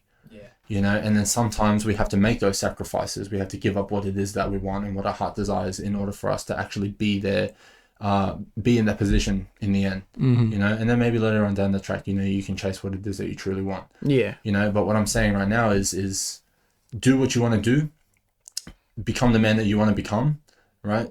Build your character the way that you want to build it, and then you'll meet somebody who's with you on that sort of level. Yeah, that's true. That's a good point. I just think, maybe I'm just, actually not maybe, definitely I'm just not in a position right now where I'm willing to be in a relationship and commit to that. You know what I mean? Yeah. That's all it is. So that's why my answer is a bit more afraid, because I think it will take me down the wrong path because I'm not where I want to be going yet. Yeah. All right, sweet. I think that was a good question to wrap it up in. 100%. But I have one more question for you that I do ask everyone that comes on. And it's, what piece of advice would you give to someone who just feels a little bit depressed because they're feeling lost? Find your purpose. Yeah. I like that. Straight to the point, bro. Find your purpose. Find your purpose. Not necessarily what you want to do, not what the heart desires or anything like that, but just find what gives you meaning. You know, you're talking about depression, right? If you base your life solely around being happy, right, that's a pretty shit way of living, because again, you're going to fall into that pattern of finding instant gratification, right? I'm a strong believer in that. Yeah. But if you find what it is that makes you feel fulfilled, right, and you know, you have a goal in mind, right? Yeah, you're going to be upset from time to time. You're going to be sad, right? Sometimes you're going to be happy, but those are just emotions and those are parts of life. You know, but find something that fucking gets your head off that pillow, man. You know, like, you can be so down in the dumps, but just you have to understand that you need to move, right? Just owe it to yourself. Like, find your purpose, right? We all have moral obligations. Yeah. Right? The moral obligation is to take care of yourself, right? To be as physically healthy as you can, and to provide and protect for the people that you hold dear to your heart, right? Those are your obligations, right? Yeah. As a person, as a man, right? You can't feel you can feel depressed, right? But if you are feeling that way, you have to keep it in the back of your mind, like, hey, look, I still have a reason to be here. And that's the key thing, you know, a reason to be here, your purpose to be here, you know, that's what gets everybody going. And then on that purpose, right, on that path, you'll eventually be happy, right? You can't tell somebody, hey, look, you know, the key to getting out of depression is to feel happy and take these drugs. You know what I mean? Or, you know, numb the pain, or find you know, get on meds. You know, sometimes it helps and sometimes it's necessary, right? If the situation really is that bad, but you have to find the source of it, right? Yeah. And I feel like the source of everybody's depression or everybody's, you know, really, really low points is because they feel like that they don't have any meaning, right? Your life is meaningless. And look, that can be found in a variety of different ways. That can be found in the job that you do. That can be found in your purpose for the community, right? How much you benefit the community, how much you benefit your family. As far as to the point where it can even be found in things like religion, you know what I mean? Like striving for greater meaning. You know, I know a lot of people find satisfaction in knowing that there's something after. And if that then pushes you to be a better person because you want to achieve this place after this life, then, you know, I don't have anything against that. You know, if that's what gives you purpose and that's what makes you feel good, and then you can go throughout your day with your head held high, right? Find that meaning, whether it is to be a good brother, be a good son, be a good, you know, father if you have kids, right? Be a good friend, you know, be a good adherent to your religion, you know, like whatever it is that just gives you that form of meaning, just fucking gun it, follow it, you know, just know that your life has value. Everybody's life has value because you can provide like so much for other people, you know, like you should live your life in service of others, you know, and I feel like that's what gives me more meaning. And that falls back to the whole coaching thing, you know, is like, if you can help other people, that gives you meaning, that gives me meaning, you know what I mean? And it's like, oh fuck, I'm actually here benefiting someone. This feels good. Maybe I should do more of this. But at the same time, it's like, okay, how can I continue to be in this position, right? I have to uphold the moral obligation to keep myself healthy, right? And then stick to what it is that I'm preaching. So it's a spiral of positive momentum. You know what I mean? So yeah, I'd say if you're feeling down, find what you find meaning in, what's important to you, and try your hardest to replicate that. Yeah. You know? Yeah, I love it. Jordan Peterson articulates that in a way of a positive feedback loop, what you're explaining. And it could be a sense of, it's like you're feeling really down, so get up and start exercising. Not only is that going to make you feel better, but you're going to get in better shape. If you want to get in better shape, you're going to want to start eating healthier food, and then from healthier food, you're going to be in better shape. And then in better shape, you're going to be able to exercise even harder. Yeah. And you're using that as an expression of helping by other people, you'll help yourself, and then you'll be benefiting out of that. You'll have more to help other people. And I haven't heard that answer yet, and that's by helping other people, you'll also help yourself. Joining a community, helping out things that could be wrong in your community, spending more time with your family and helping them out, becoming a good influence to other people. By helping other people, you really will be benefiting yourself and get you out of that state of depression, and you'll find purpose and you will no longer feel lost. Yeah, dude, honestly, like, fuck, man, we could go on for so long talking about that, you know? But like, it can be explained like that. It can be dumbed down to the point where it's like, I don't know, there was this clip that I saw, right, of fucking Andrew Tate, right, and he's like, oh, there was this guy and he said that he wanted to take his own life. I know what you're talking about. And then he's like, well, before you do that, get a six-pack first. Yeah. Right, and it's like, it sounds so trivial and it sounds so ridiculous. It also sounds so not egotistical, but it sounds so not heartless, but you know what I'm trying to say? Like, it sounds I don't know, demeaning, you know what I mean? It sounds so demeaning. Oh, you want to kill yourself? Oh, well, go get a six-pack first, then come back to me. But what a useful piece of advice, really. And just think about it, you know? Like, okay, well, at least you have a goal. You know what I mean? Like, 100%. And that's another reason why I think Andrew Tate is a positive influence. If you take it the wrong way, it's such an aggressive way of articulating yourself. Oh, a guy came to me and said he wants to kill himself. I said, okay, before you do that, you know what I mean? He's acknowledging the fact that he wants to. He's even saying, like, go ahead with it. But before you do that, go get a six-pack. And it's like, that's not the typical answer. But just by going and getting a six-pack, you're going to feel better about yourself. Yeah. So we could talk about that fucking forever. We could. Yeah. And I like the way you said we could talk about it forever, because it just means that we have more room to come back and do another podcast. 100%, man. 100%. Yeah. Well, Hugo, thank you very much for coming over. Thank you for giving me your time today, bro. No worries. Actually, it's always a pleasure coming on, and I look forward to coming back again. Yeah, good. You know, hopefully this one works. This one will get edited straight away, and it's going to be posted and scheduled, ready to go. There's no changing of hard drives and all this other bullshit. No, it's all good. All good. I'm keen to come back on though, you know, and like, even, you know, worst case scenario, anything like that does happen again, mate. When it comes to just having the conversation and catching up, I'm all for it. Yeah, you know? Sweet, beautiful, awesome. And boys who are listening, thank you very much for making it to the end. All right, thanks, Hugo. Another successful work, bro. Shawty catch a vibe, yeah, I had to put her on. Bought a two-seater, yeah, we heading for the sun. Shawty got my high, I ain't tripping for the funds. Yeah, I won't start, I ain't tripping.